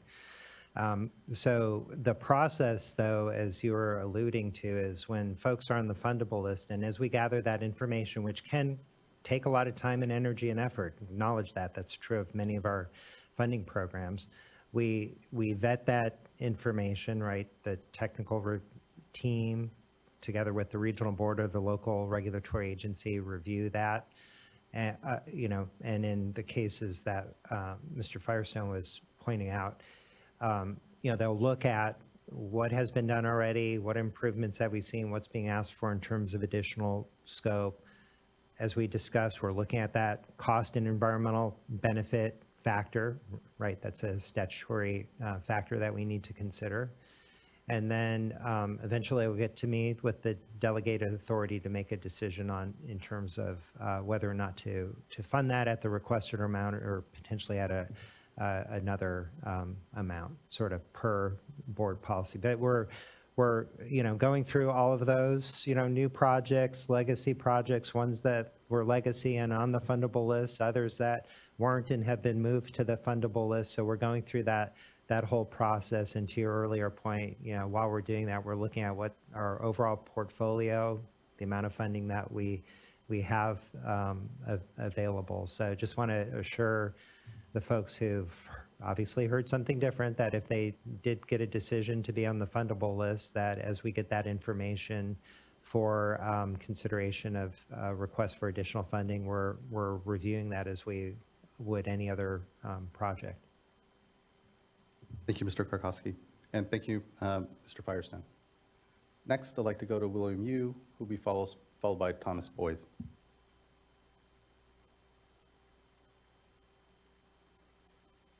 Yes, good morning, Chair Esquivel and board members. First, I want to thank you all for the opportunity for holding this forum today and giving me and the other members to speak. I also want to acknowledge Mr. Karkowski and his team, especially because I've been able to participate in several of the stakeholder meetings, and Ms. Prowl was instrumental to ensure that all voices were heard. So I do appreciate that opportunity. And I'm essentially here today to just give some additional visibility on some of the issues that were brought to light today. First, my name is William Yu, and I'm the designated contact for SCAP grantees John Ji Young Yu and Nancy Namwa Yu, who are also my parents. They have been the grantees for SCAP grant SC066, which is also for Go and Go cleaners. And if anything, their situation reflects some RPs who were legacy, who are RPs who were on the fundable list, and they now were recently deemed to not be merited to be on the list. So they were admitted in 2000. In May of this year, of course, they were notified that they were not added to the fundable list. An appeal was submitted per the processes that were in place. However, that was denied in August, and they were advised in that same letter that the project would be reassessed for fiscal year 24-25. So that's the backdrop. Essentially, the Golden Globe project didn't make the fundable list because some of the scoring metrics were very heavily weighted in certain areas that really just put the Golden Globe project and barred it from the fundable list. And unfortunately, it had a disproportionate impact on grantees, such as my parents in this situation here. In addition, their project reflects the case that was identified earlier, where data was not fully available. That could have enhanced the score in the human health risk assessment area, but the data was not available at the time. Although we have been able to obtain data after this process, which changes the position of the project substantially. So essentially, I'm asking today at the board, and after hearing everything they've heard today, if they to respectfully ask the board to reconsider the current scoring criteria and to just consider additional factors that especially involve legacy RPs like my parents. Just briefly, if I may comment on their position, first, they are tremendously grateful to be part and to have been accepted into the SCAP program. It has been literally a godsend over these past couple of years. Everybody has been tremendous. The project manager that we worked with, Jamie Ritchie, Levi Pratt, and everybody has just been wonderful to work with. But of course, we're at this juncture now where they're not funded for FY 23-24. We're going to be, if I may, again, comment on the position. They were, again, specifically asked to be regulated back in 1999. However, again, they're not in the funded position. So now they're in an extremely difficult situation where the additional work will not be funded for fiscal year 23-24. And as I mentioned earlier, some additional work has been done where that would essentially place the project now at a critical juncture, and that the project is ready for remedial measures to be implemented. So again, I understand, and I completely understand that nothing is ever guaranteed. Being on the fact that my request is to change the criteria, change that factors that are considered, so at least legacy projects can receive that such additional consideration, however it may be, because as I mentioned before in the stakeholder sessions, it effectively leaves them in a worse situation than before. As you Again, apologies if this is various obvious statements, but again, I just wanted to make sure you had some additional visibility from this perspective. So that said, again, as it stands, my parents are elderly, and again, it's an extreme burden for the situation for what they're at now. But again, I just ask that the board consider everything that's been presented, consider my comments, and to just take that all into consideration when in its decision making and voting for the new scoring criteria and whatever else is considered for SCAP funding, especially for the parties that are legacy members that were essentially brought into the program, developed, and then essentially dropped, and then left without any other recourse. So again, I want to really appreciate all of your time, and I thank you again. And I appreciate everything that you do for the community as well. Have a good day. Thank you, Mr. Yu. I appreciate that engagement. No need to be sorry at all. I appreciate the reiteration, even of points here, and thanks for engaging on this. I would ask Mr. Karkowski, when it comes to folks that maybe didn't have enough data developed to in this this tranche of reconsideration be brought in, but in a year or two or other moments or gather that data, are they able essentially to kind of come back with that, even though we're currently outside of that period? I know that we had at least put in to allow for reconsideration for this cycle. Yeah, and that's what we did during that sort of initial 90-day or so period, allowing for that additional information to be submitted. And part of this is how we're managing our workload. I didn't want us in like a continuous loop of like updating the fundable list. We have that time period now for when we come to next year, where we can update the information we have, and if it changes the score, or again, we may be modifying the methodology depending on your direction and the recommendations we come back with. So yeah, the short answer is yes, there would be that opportunity to add that additional information. Thank you for that, Mr. Karkowski, and thank you again, Mr. Yu. Next, I'd like to call up Thomas Boyes, who will be followed by Matthew Earnshaw and Rachel Mellinger, and then we'll wrap up with Wyatt Patak.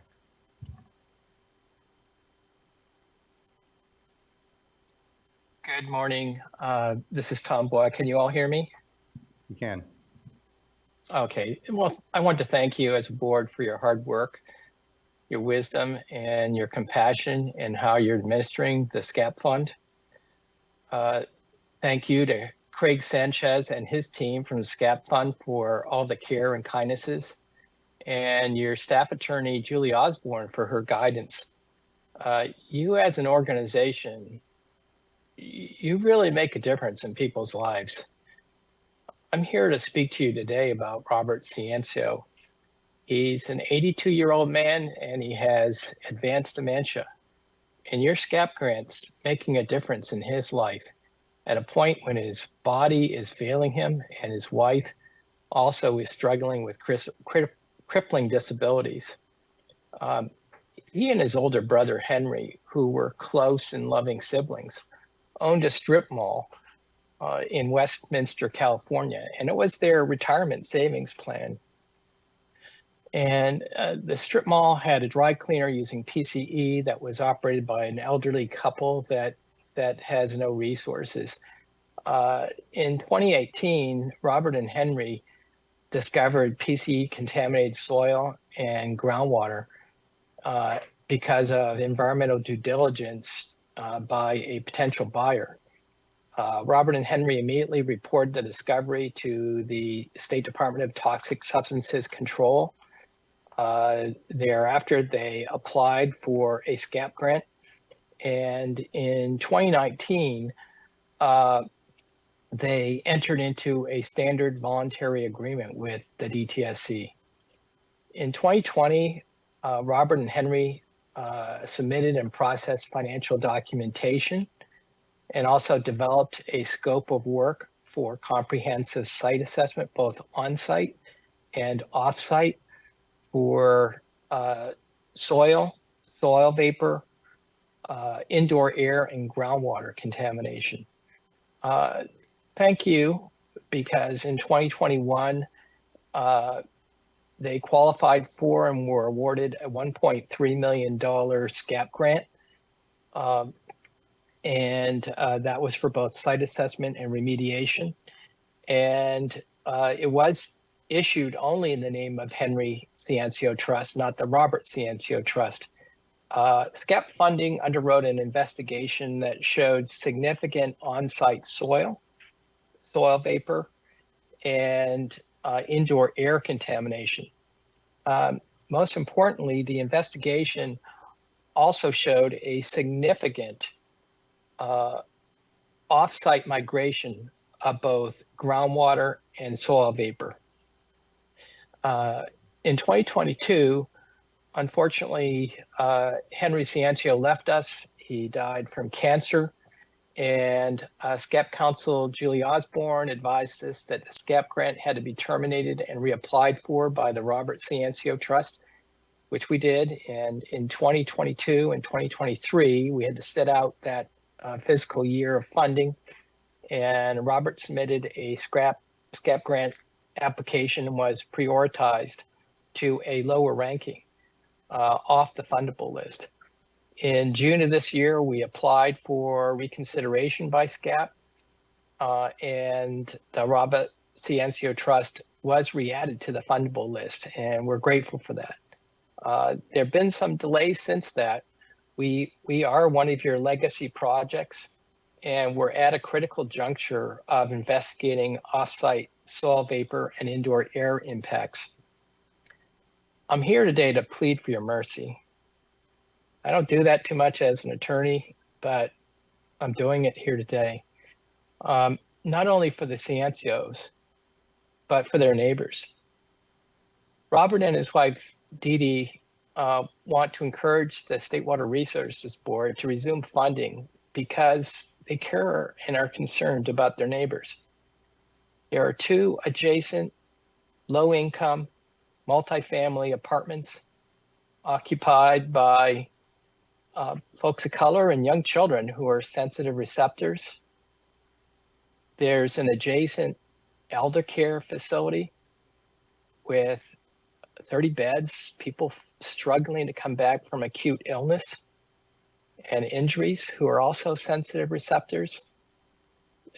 As a side issue, this area is also on the tribal land list, and there are many environmental justice implications.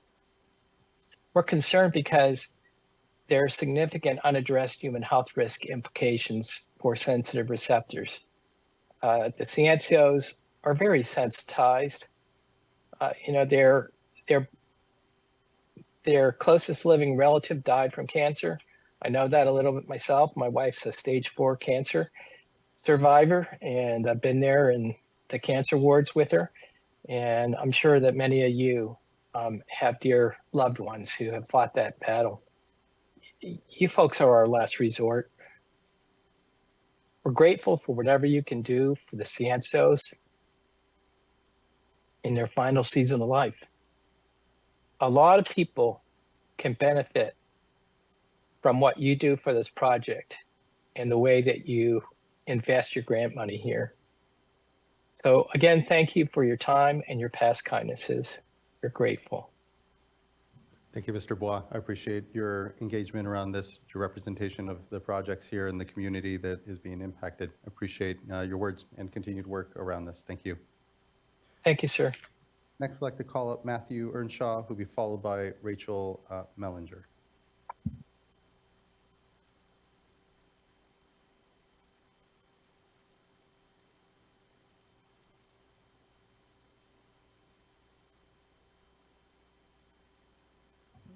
Okay, I don't believe Mr. Earnshaw is on, and we can move to Rachel Mellinger, who will be followed by Wyatt Patak.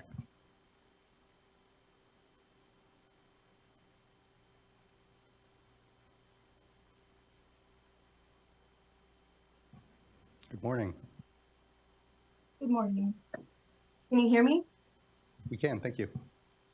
Great, thank you so much. Good morning, and first of all, just thank you for taking the time to hear our comments for the work that you're all doing. My name is Rachel Mellinger, and I work at Terminal Engineering and Manufacturing in Berkeley. We believe that SCAP is using the ranking system in a genuine effort to provide funds to those companies with environmental issues and the most need that also pose the highest risk. It is clear that effort is being made to create an equitable system. However, more real-life factors are not always accounted for during the current evaluation. Terminal is a small business, both minority and woman-owned. My parents, the owners, purchased this property and this company after the contamination occurred and thus became the RP. It's also an orphan site. The terminal and the current owners are not considered the source of PC contamination, but we have been working to work towards site cleanup. We've had to take out very high rate loans because of the environmental factor and spent millions of dollars already on this work so we can comply with the water board directives to complete site cleanup. We are far along in the site cleanup process, but this cost is ongoing and thus is not sustainable. So we are on the fundable list with a score of 25.5, but we do not currently qualify for the disadvantaged community designation. We are in the industrial side of Berkeley. We understand that Berkeley itself would not be considered DAC. However, we are on the industrial side. We literally are right at the train tracks. And if anyone has ever been to our site, they understand that this community overall would comply with disadvantaged community status. If the DAC designation were allocated to our site, it would greatly improve our likelihood of being funded. We have a 0 ranking right now for DAC. If 6 or 12 would be huge. The current methodology does not capture other real-life factors, and that's what we're seeing. Businesses like Terminal, small family businesses who did not cause the contamination, have tried to clean up their sites in any way possible, should not be overlooked, and will potentially be unable to perform needed work or go into so much debt to address the work that the business is put into a very tough financial situation. How can more real life and other factors be taken into account moving forward? Thank you, Ms. Mellinger. I appreciate those comments, and I know here we'll continue to have discussion around the formula and getting that right balance. And if there are more localized data for your project, please do help bring that forward. And thank you for your engagement around this. Next, I'd like to call up Wyatt Patek. Good morning. My name is Wyatt Patak, and I represent Central Assembly of Richmond. One of the I have two things to bring up. On June 19th, 2023, on behalf of our board, I wrote a letter to Chair Swivel and also Deputy Director Karkowski, asking them to reconsider approving our grant application for SCAP. I have not heard back from either one of them on the application. I have been privileged to join some of the meetings with the stakeholder meetings, and I do appreciate that. But I did not receive a response to that letter asking for us to be reconsidered, since we were previously a 10 out of 10 on health and safety prior to the changes of the spring meeting.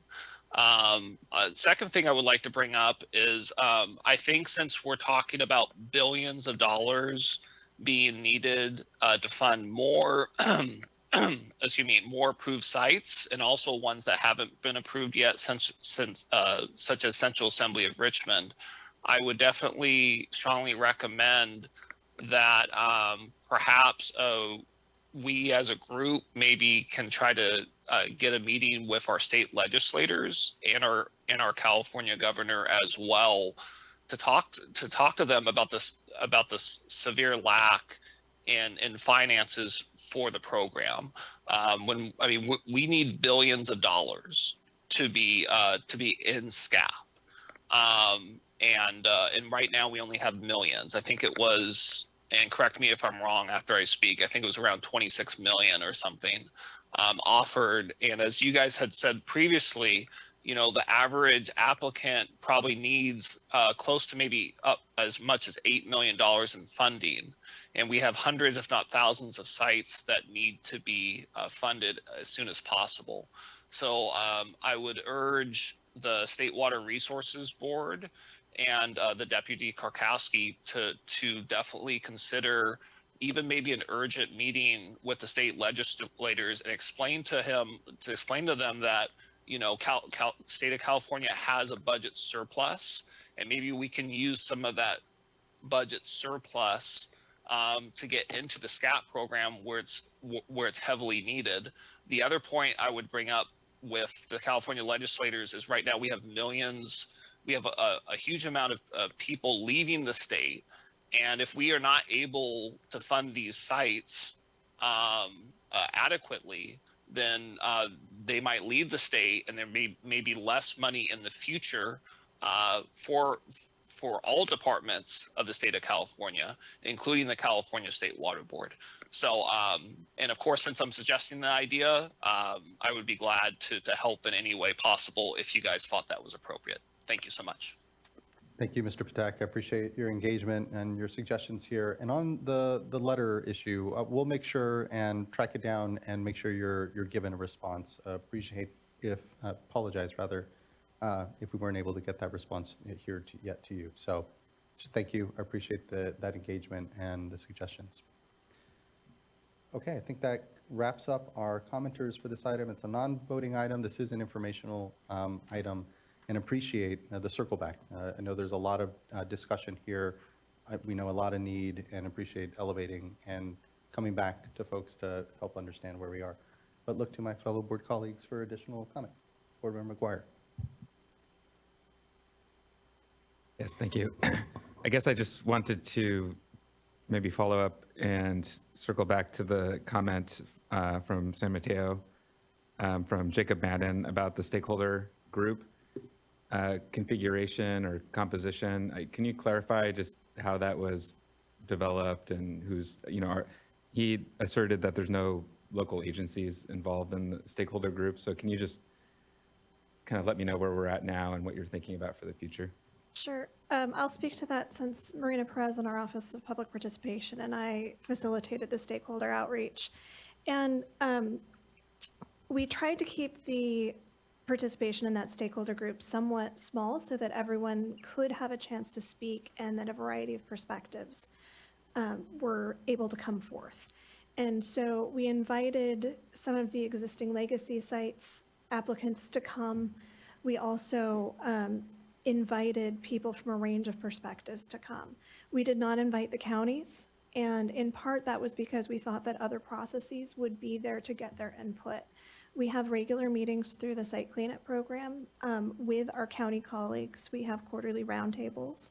And so we've been briefing them about this process through those roundtables, but didn't have the formal feedback mechanism. So it is something that I hope we can do more of and do better as we move forward to really hear their input and have that considered in the process. Yeah. Yeah, thank you for that clarification. I appreciate that commitment. There's a lot of moving parts here and a lot of policy considerations, and it sounds like the counties have been very engaged with a number of these projects and have a lot to say. And so thank you for incorporating their voices into this. Yeah, and that does remind me, one of the parts of the resolution was for us to talk about the potential for a stakeholder advisory group. Our preference would be to keep it informal as we have it.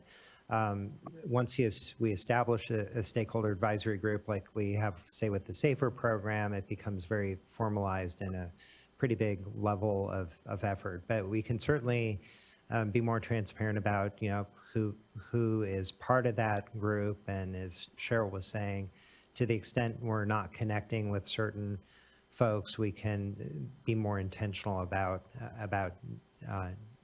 that engagement. Yeah, and it sounds like we have a deeper, more intentional engagement with counties, it seems, already in another space. But, you know, readouts maybe from that smaller group, or even just allowing a county rep to be there may be helpful as well. Appreciate, though, this, you know, the intentionality, again, of even just creating the groups and really trying to ensure we get the best out of folks in their engagement. So thank you. Vice Chair. Well, I just want to thank everyone for the really good discussion here today, and just chiming in here on going forward and seeking out additional thoughts from community members. And it seems to me that there's, two separate groups. There's those that are in, either in process, on the list, want to be on the list, very specific focus on individual projects. And then there's the larger policy considerations that we've been talking about. And I just think that pulling together, whether it's a staff workshop or, sort of reaching out to others that may not have necessarily been engaged, other stakeholder groups, like the environmental justice groups, to seek out their thoughts on these policy considerations. And then also thinking, connecting with Cal EPA on that issue as well, looking at there's the disadvantaged communities list as a result of, I can't remember what it is, I can't remember the bill number, but then there's also Cal EnviroScreen. And there's just a lot of ways of, trying to get to the bottom of how communities are impacted. And I appreciate the comments that you made, Board Member McGuire, about exposure, population exposure. And I think, Cal EPA can probably assist with that. And I'm recalling that where we had a much larger funding formulas to address at ARB, we were focused with a lot of these challenges as well, and kind of looking for hybrid considerations where you're considering impact, but also population exposure, and not going too far on one extreme or the other, because if you do, then you end up, there are certain areas of the state that wouldn't have the benefit, and it just seems like it would be out of balance. So I think there are other processes that are out there that we might want to take a look at. Great. Thank you. Thank you so much, Vice Chair. I completely agree. Yeah, and I'll just say I know I had expressed wanting to make sure that we're hearing from a lot of those voices, and staff had really, both the staff, including Marina, OPP, and others, have really, I think, done a great job of being really intentional about diversifying the categories that we're hearing from. So we're not only hearing from folks that were already enrolled, and that's a really important perspective. I think we need to do a lot to engage, but it seems like there's a lot of voices that aren't otherwise engaged, and so making sure that we're being really intentional about that. Our staff has done that, and I really appreciate those efforts. I think that's critical to helping us develop a pathway forward, and look forward to that continuing. If I didn't explicitly say it, EJ groups were one of the groups that we really tried to reach out to as we formulated that stakeholder group to make sure that those voices got brought forward. So we'd had decent representation from those groups. Thank you. Yeah, thank you. And thank you, Board Member. I think that concludes this item. Just incredible thanks to everyone for this work, and looking forward to what I know is going to be further here discussion, and appreciate everyone's continued highlight of the need and the criticality of the work. So thank you, Mr. Karkowski. That wraps up item. Well, it wraps up this item and brings us to, I think, our last. I think it's item number 10 here, which is presentation of our fiscal year 2022-23 annual performance report. Let's go ahead and take 5 minutes as we transition the panel, and so let's come back here at 11:45. Thanks, everyone.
we're at 11:45 and we can come back and complete our last item, which is our yearly performance report. And at the top, just as always, incredible thanks to what I'm very fortunate for, which is a culture here of transparency and information and data-driven policy work. And this performance report, now, how many years would this now be?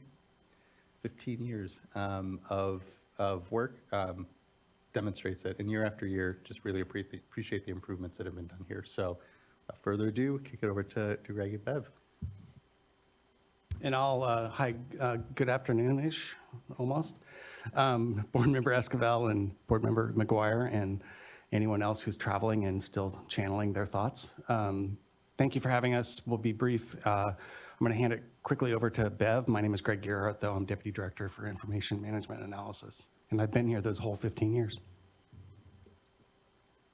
Good morning, Chair Esquivel and Board Member McGuire. It seems we've lost others, so I'll focus on you. My name is Bev Anderson. I'm the lead for the performance reports for the Water Resources Control Board, and I work in the Office of Information Management Analysis. We're going to be presenting the summary of the fiscal year 2022-2023 performance report today. So next slide, please.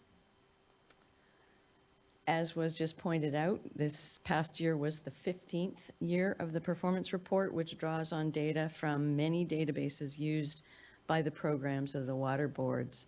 Several years ago, we spent substantial time migrating the performance reports into interactive dashboards. The last couple of years have been focused on improving the data connections, working with programs to update targets and measures, and adding new programs and ones that we didn't have measures or targets previously for. We've also added location maps to a lot of the cards where we have good geospatial data because everyone loves a map. And we're exploring new ways of displaying the data and getting more comprehensive stories out of our cards. We continue to work on developing outcome-based measures to add to the water quality report cards and the non-point source success stories, while we're also trying to figure out how to use and improve racial equity and disadvantaged community data within the cards. Next slide, please. These performance reports have been a web-based summary of work done by the Water Board, organized by major functions such as enforcement, regulation, and planning and assessment. They help document our efforts to protect and allocate the waters of California.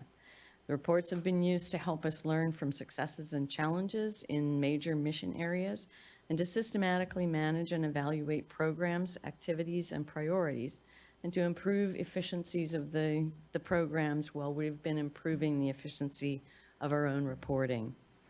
They're being actively used by program staff at almost all of the regions now to make sure data have been input correctly and to track work being done during the year. Next slide. And now I want to go into some of the numbers and some of the parts of the report itself. As you know, the Water Board is large with offices throughout the state and staff all over the place. Staff are charged with regulating approximately 60,000 discharger facilities, a number that increases every year, and that'll come up in a later slide, and determining water allocations for about 35,000 water right holders, as well as monitoring and tracking water quality, enforcing regulations, and funding various programs. This slide gives a snapshot in time of some of the things that are being done, but many of our dashboards allow for looking at trends over time or for digging into the data behind these numbers. So it allows for a lot of playing around with the data that are out there available. Next slide, please. Unfortunately, the report is not super easy to find. If you've forgotten how to get to it, you have to scroll way down to the bottom of any page of the website.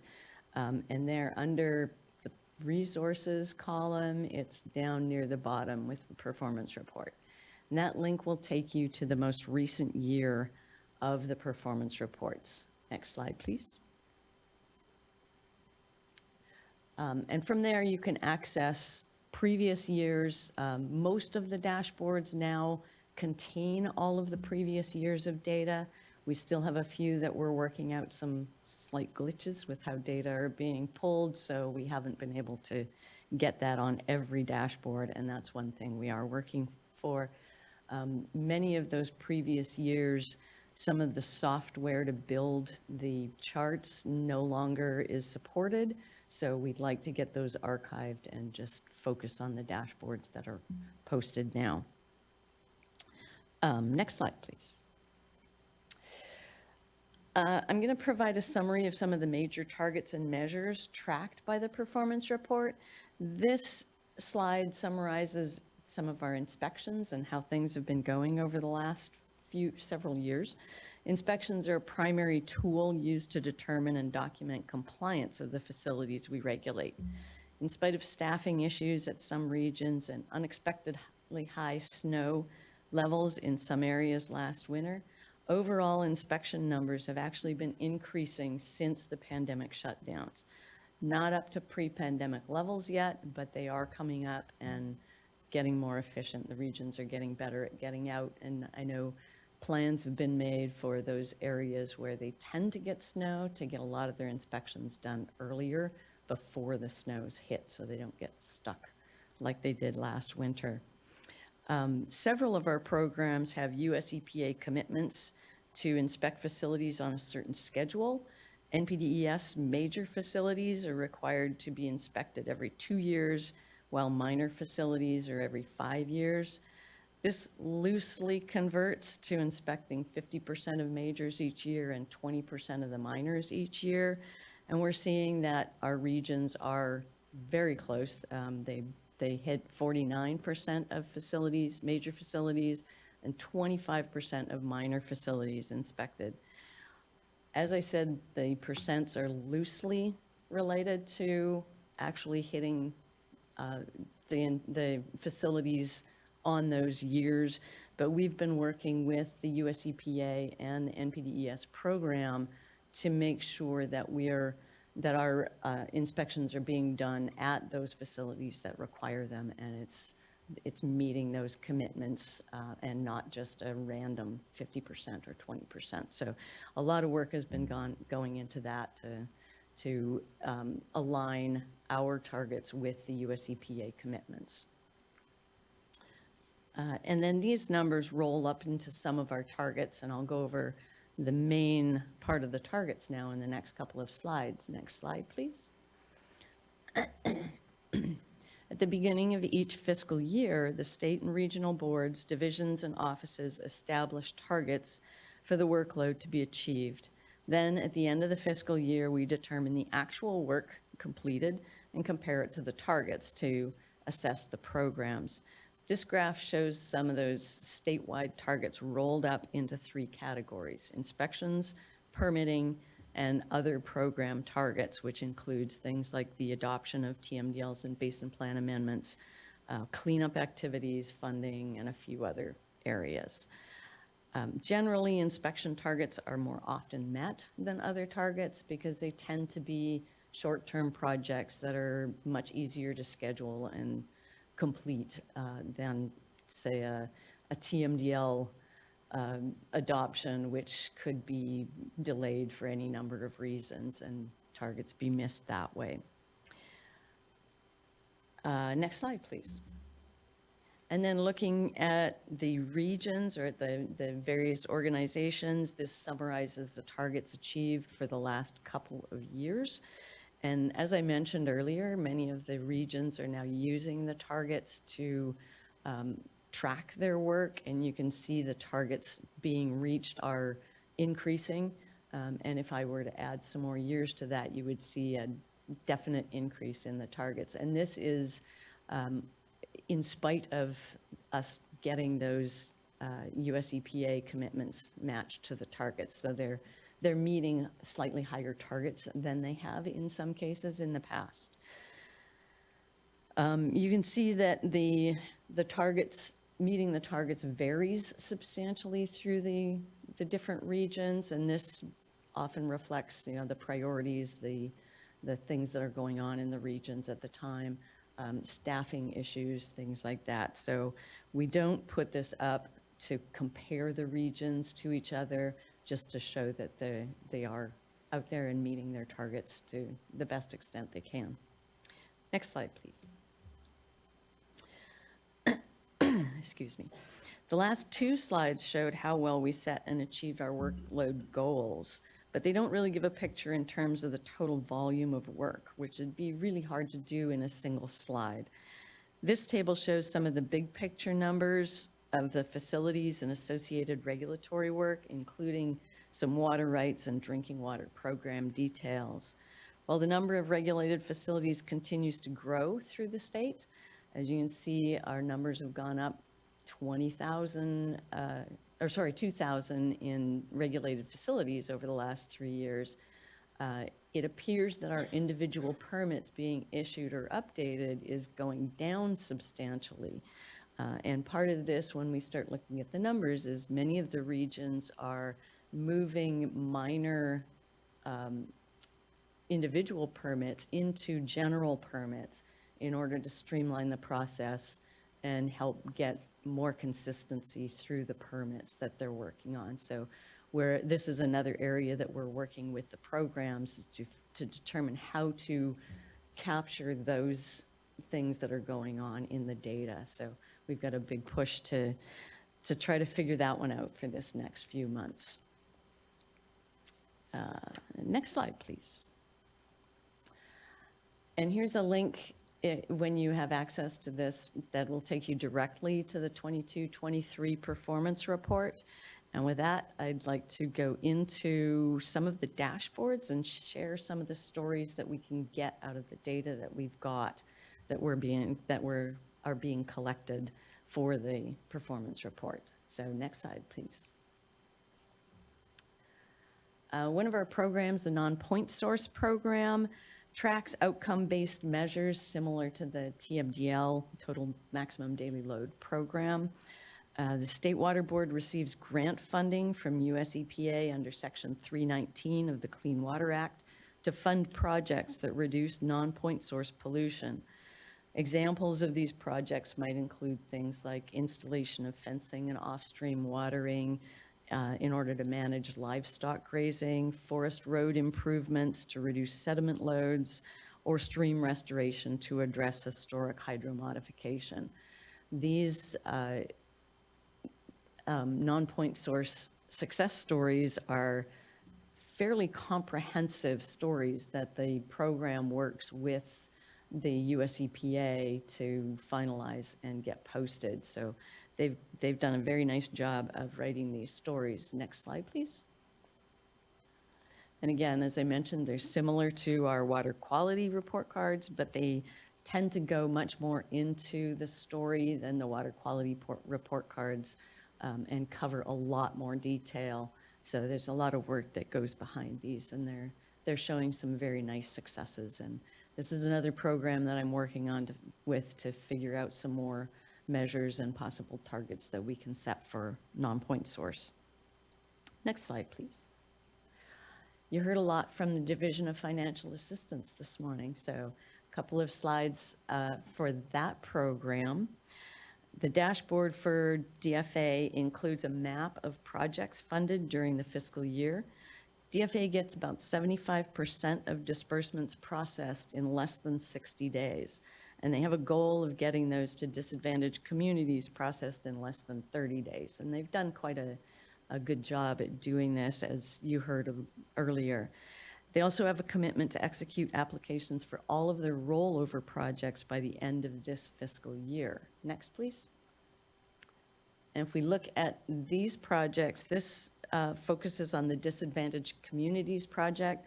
Out of almost 300 projects that were funded this last fiscal year, 136 of them were in disadvantaged communities, amounting to close to 40% of the funding that went out. So they do have a focus on getting that out. Next slide, please. Glad to see meeting our Justice 40 goals unto ourselves here. And then another one for financial assistance, just a bit more about their data. They distributed nearly $1.2 billion this past fiscal year, with over $200 million to clean water projects, that we're developing new supplies through water recycling, stormwater capture, and groundwater recharge as described in Governor Newsom's water supply strategy. So a lot of information behind this, and you can actually see the actual projects. And one thing that's missed on that, a question came up this morning about knowing how many people are affected by these projects, and that's actually in this dashboard that gets missed on the edge of that table. So we do have those data available. Next slide, please.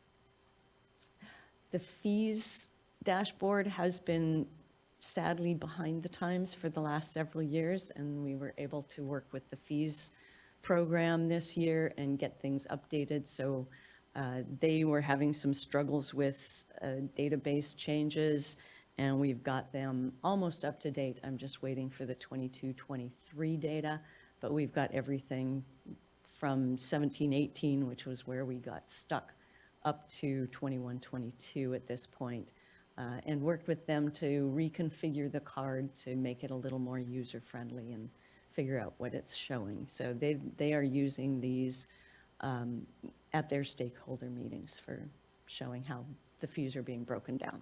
That's where my mind was going, so thank you for that. That's great. Yeah. Next slide, please. And then every year I have to give a shout out to the Total Maximum Daily Load program, partly because this is where most of my time ends up. It's a bit of a time sink working with everything that they do. So a little bit about this. They write quite a few report cards every year, and at this point, we have 276 water quality report cards posted on the website, documenting the assessments for 233 separate projects. There are a number of projects that regions will reassess and write updated report cards for, so slightly fewer projects than actual report cards. Cards illustrating projects with improving conditions or meeting targets are slightly more numerous than those showing data inconclusive or what's the other category? Improvement needed, sorry. One thing we don't specifically see looking at the TMDL report cards is the number of delistings from the US EPA 303D list of impaired water bodies. We do have that on one of the parts of the dashboard. And what we've seen, that is now sort of being handled by the integrated report on a biannual basis. But looking at those data as of the 2020 to 2022 assessment, there have been about 2,500 non-administrative delistings from 200 water body segments since, I believe it was the 2016 integrated report. And that's by non-administrative, those delistings are indicating actual improvements being seen with the listing that's there. So we're actually seeing some good things happening in many areas through the state. That's great to hear, and I know as our processing power on the integrated report and all those lines of evidence get better, and as we get more closer to having more real-time understanding, I think that's great. I'm glad to see those improvements. One other thing that I'd like to point out about these water quality report cards, right now for most regions, it means pulling data from various areas and building a report card from scratch, figuring out what the data show. Region 3 this past year had a pilot project to automate the building of the skeleton report card. So they are now set up that they can continuously assess all of their listings and put out report cards as needed. And we're looking at trying to expand that to other regions that are interested, and hopefully all of them. So we aren't looking at like a 6-month process to get to a card. So that's a really exciting thing to get out there. Hugely exciting. I appreciate that. Next slide, please. When we look a little more closely into the data of the TMDL dashboard, we can see a few patterns starting to emerge. The report cards assessing pesticides tend to show the most improvement that we're seeing, with 23 projects showing improvement or improved conditions or targets met.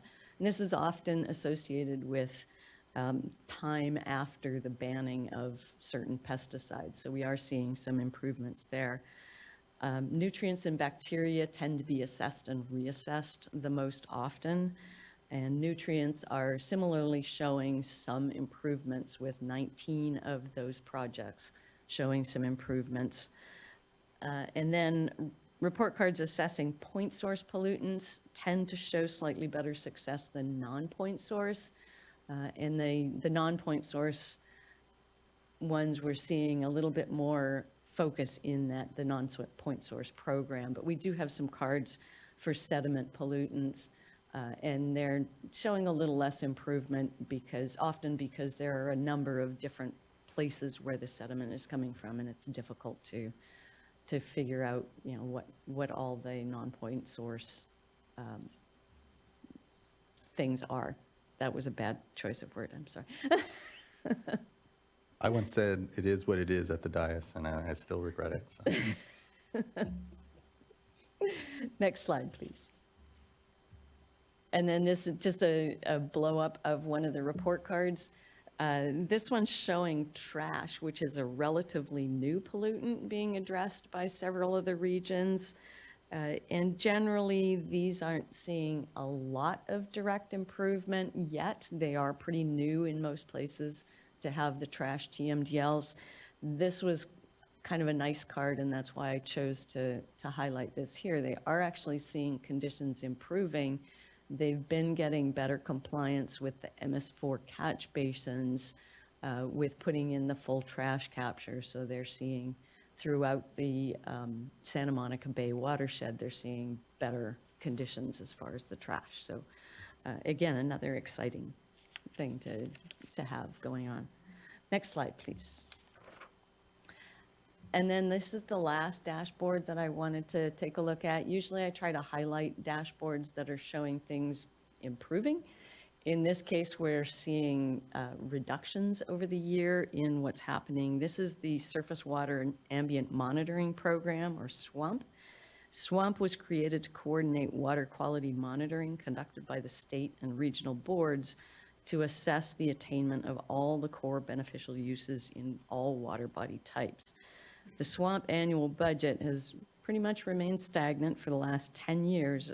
Operating costs have continued to increase. As well as seeing the laboratory and cost increase, SWAMP has had to redirect resources to address monitoring needs in relation to drought, wildfire, flooding, and emerging contaminants.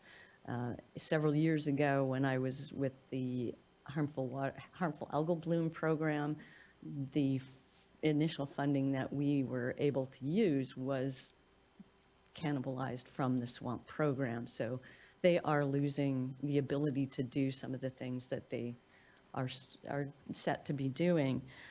So in general, the number of site visits and the number of analyses of various types have decreased over time. We had a significant drop-off, obviously, with the COVID shutdowns.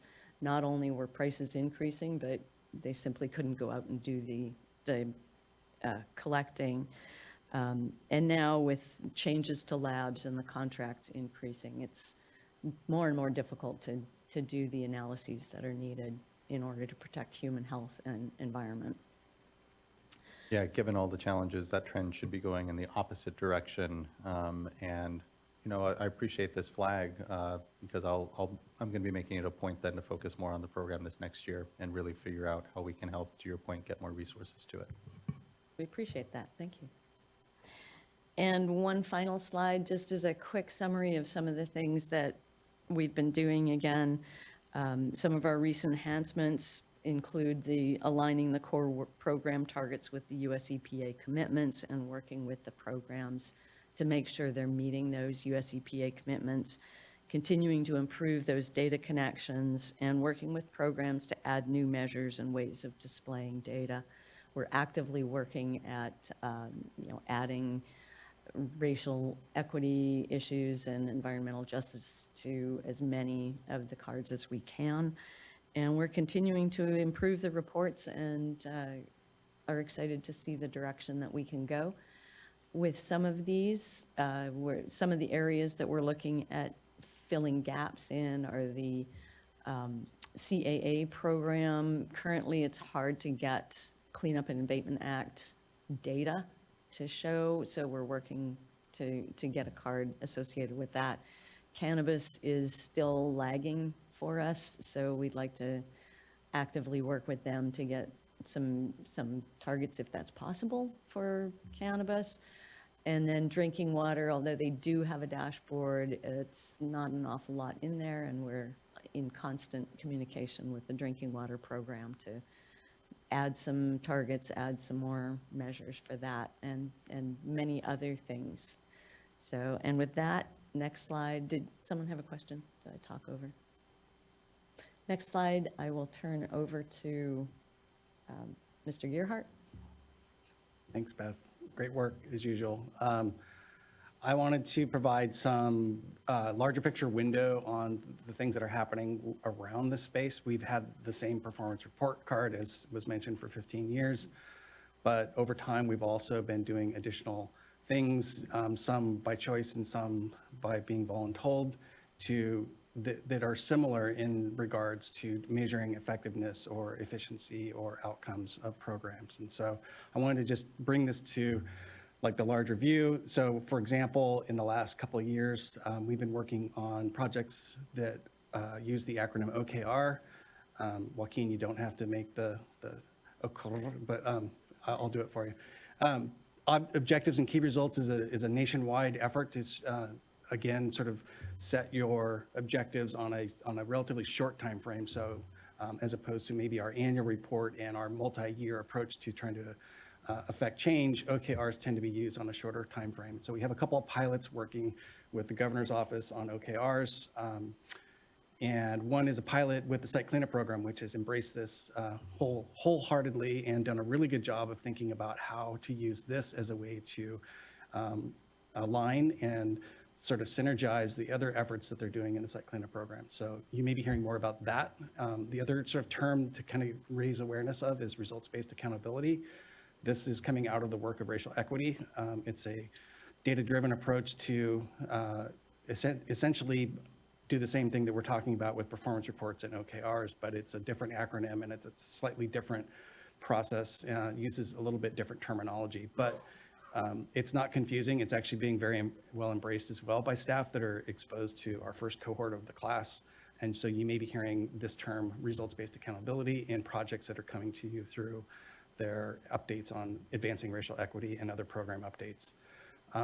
The other thing I'll just say is we would love to see, as websites for programs get updated, some reflection of the performance report. We can build custom views of dashboards and data from their annual performance report. We can provide links and snippets of these dashboards. And I think that would be another way to sort of raise awareness and exposure, is to have every program page have some link to their specific performance report cards. Next slide, please. We also wanted to intentionally describe the process of targets conversations. This is a view of the tools that are used by our Chief Deputy Director Bishop, and conversations with all the division and office chiefs and regional board executive teams annually. So we go through this process and we talk about their targets they set. We look at multi-year results. We ask them for an explanation of maybe some deviations from where they said they were going to be, and their data is both directions performing better than expected, as well as performing not as well as expected. And this is because this whole process is really built around the principle of using it for setting resource planning process in place and having annual accountability dialogues. So this is just a view of that, and I wanted to explain that. So that's, I think, completes our presentation. I just have to jump in because I know that the regional boards all love every year there are discussions that we have about their performance, but they actually are a really good chance for them to talk to me about, you know, what's happened in the region during that year, what's worked and what hasn't worked, and we talk about across regions and programs on things that have that have improved or been, that are models to be thought about. And we talk a lot about ways to improve it. The mechanism for improving the targets, as opposed to improving their performance, is also part of the discussion. And the mechanism that we've set up for that is, as people bring up issues, I turn it back to them, ask them to work with their staff in the roundtable to get a consensus on how to best document that. And then we move it usually into a performance assessment, a page that doesn't have a target with it for a couple of years. So people get used to using it, and we work out the kinks and then move it to a target after it's had a little tryout period. This year was the end of a couple of years of working on a new target for enforcement that I think has been, that will show up on next year's report. And it's about how long it takes from the time you do an inspection to write an inspection report. Seems like a pretty easy thing, but it cascades to everything we do in enforcement.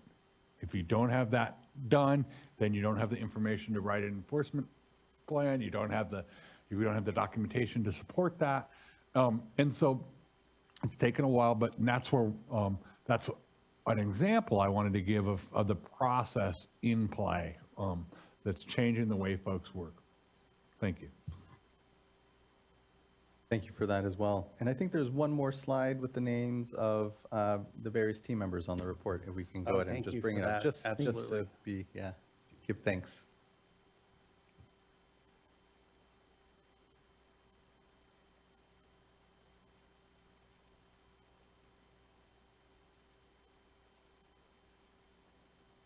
There we go. Yeah, I'd like to point out that I don't do this in a vacuum. There are some people that are instrumental in helping get the data pulled and getting things up on the website so they show up properly. Allison Callalang has been helping with the performance reports, oh wow, for 4 or 5 years now. So she's instrumental in pulling the data in an appropriate way and getting it filtered and making sure it shows up. And as of yesterday, I was calling her in a panic because certain links weren't working. So she's been a huge help in getting these up and running properly. And then our new DIT person, Jeff Staple, has been fantastic to work with and made sure everything was up and ready to be viewed in time for the board meeting. So wonderful team to work with, and hopefully this will continue for the foreseeable future. So thank you. Definitely, and thank you. I want to acknowledge the folks all that contribute to this as well, and you, Bev, and Greg. You guys, your leadership here throughout this, it continues to make a huge difference. I'm incredibly proud of the performance report. I use it throughout the year. I continue to circle back to it because it is the best place to understand, well, what did we do? Where are we going? How are we improving the quality and management of the state's waters? And how can people keep us accountable? Where can they even come and see and appreciate the continual process of improvement around it? And it's a delight to be able to have something that I can, go and clearly see where we are and aren't meeting the mark, if you will. And importantly, again, that public transparency component where it is hard to kind of know what are all those 2,000 plus staff doing over at the state and regional boards. And the answer is a lot. And there's thankfully places for folks can go to be able to see that. I know the website generally, it continues to, we're all collectively moving it toward that platform that best just easily unearths this information, helps people connect to the policies and discussions we're having. But just even the performance report section has seen a ton of improvement. And so just want to acknowledge that we continue to do as best as always with the resources we have here. And that this effort alone is very much worth, I know, what is a lot of time to wrangle in what are a very disparate amount of data sources to come together to really give everyone the best understanding of what all we're doing. So huge thanks, and just thanks and appreciation. Board Member McGuire. Being the only other board member here, I feel strangely compelled to, oh, do we have vice chair? We have a Okay, quorum good. still. Very We have good, a very quorum good, still. very good, okay. But I completely echo your comments and really appreciate the tool and the investment over 15 years and the growth that it's seen and its utility as a tool and as an engineer and someone who likes data and numbers and being able to drill down into the specifics. We could spend a lot of time doing that today, but I'm going to spare everyone that experience. But I am looking forward to improvements over time. As you mentioned, the drinking water data can be better incorporated into this. Water rights, I think, also has some room for, opportunity and incorporation and thinking through how all of our other tools that are outside the performance report that have been developed, like the SAFER tool and others, sort of nest and work within this space is something I'm interested in understanding a little bit better, because we have so many different places to find information and data. It's confusing to the point in certain circumstances where some of the data doesn't always align and match up, and that adds to confusion as well. So I think as we go forward, having that lens for, making sure we're being as consistent as we can with our messaging and the type of data that we're reporting. I know it's always going to be a challenge given the broad number of programs and responsibilities that we have, but thank you for just, paying attention to that. And I wanted to just ask for a moment. I've been thinking a bit about this in terms of who uses this tool, right? Who uses the performance report? We heard from Mr. Bishop and Chair Esquivel. They use the performance report and for various reasons, internal and external. But I'm also wondering about our audience, outside the water boards. Who are the stakeholders who use this tool? Are they finding it useful? Are they finding that it has the type of information that they would like to see? Or is it, or do they have concerns, or are there gaps? It sounds like the governor's office, other state agencies and programs have interest in the type of data that we have. Are they finding it useful? And so I'm just, I guess, challenging you or asking you as you had the slide with the 3 to 5 year refresh. And I know you don't do any of this in a vacuum, but you're also a pretty small team. So as you're thinking about, well, what are our highest priorities? What project tasks should we tackle next? Think about that. Think about maybe resetting and just getting an understanding of who the audience is, who are the users, who should the users be, and prioritizing sort of the next steps and the improvements to the reporting tool from that approach. Not that you're not doing that, but it's just something that I think is always a good time and opportunity to do. That's excellent feedback. Thank you. And I do think framing this as the report belongs to the whole organization is helpful too. We are the stewards of delivering the news on the report, but the hard work, and it should be on that thank you slide really, is all the programs and the regions that are doing the actual work and reporting the data into their databases and are engaging with their communities around the work that they do. And so I think that's a really good charge to us, but it's also like collectively us. It's the water board as a whole. And so I'll talk to my colleagues and supervisors about how to do that. But one example would be, I think, site cleanup program. They're really embracing not only the stuff that is in the performance report that they have been doing for years, but they have actually built up some desires over the last 10 years to update and improve their site cleanup program performance report card. And along came this objectives and key results project. And they are now using them both together. They're using the data that's part of their annual reporting, but they're also creating new measures and key result data points that they're collecting that are more meaningful on sort of like equity and short term and things like that. So it's a great example of how they are going to use this data to engage. And I think we can pilot and learn from that. But it really is, you think about it, there's 60 maybe different programs and organizations that do engagement around their work. And so we have to figure out how to leverage that, in my opinion. So we'll report back on that next year. Yeah, really appreciate that and agree, and good points, board member. I think what we're fortunate for is as these increased, requests for information and transparency into the organization happen, we have a framework from which to continue to build and have consistency. So to your point, you don't have different numbers or different kind of ways of looking at it. We're doing our best to make sure it is consistent, even if the requests are a little different in the way they come to us. So just thank you. Vice Chair, is there anything you wanted to add?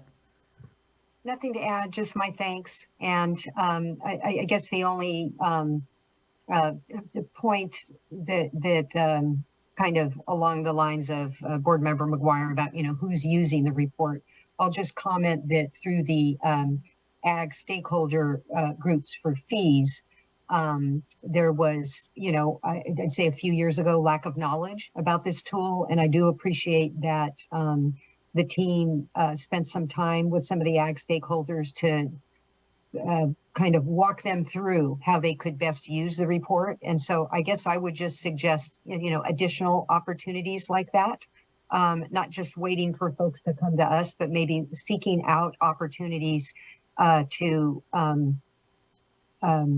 whether it's some type of training or at conferences, just teaching folks how they could best use the report. I know as one that's not terribly tech savvy, there's a whole group of folks out there that kind of hold back because they don't quite know, they're not as comfortable, maneuvering around the site. And so just looking for those opportunities, I think would be helpful. But thanks, I always look forward to the annual report and the update. Completely agree, and thank you, Vice Chair.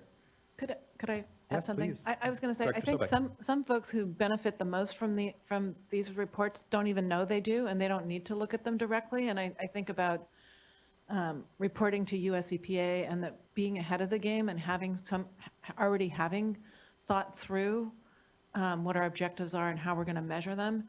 When US EPA is sort of trying to reinvent the wheel, we can sort of help shape what their requirements are and sort of let them know what we're already reporting on and making sure that we're not devising multiple,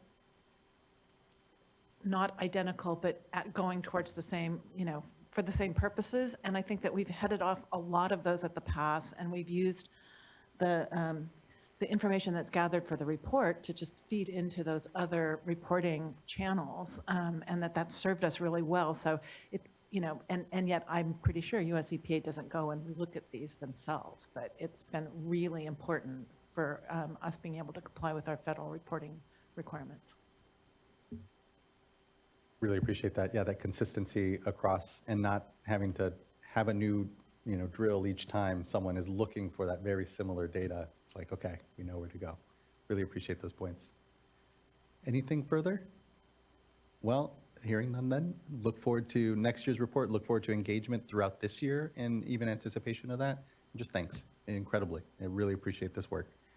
That then wraps up item number 10 and actually brings us to the end of our 2-day agenda. We do not have a second board meeting this November, so we will all see you in about a month on December 5th and 6th at our next board meeting. Until then, be safe, be well. Thanks everyone for the great engagement over the next 2 days, and look forward to seeing you here in about a month, and sooner than that, many of you before. So thank you, take care. This meeting is adjourned.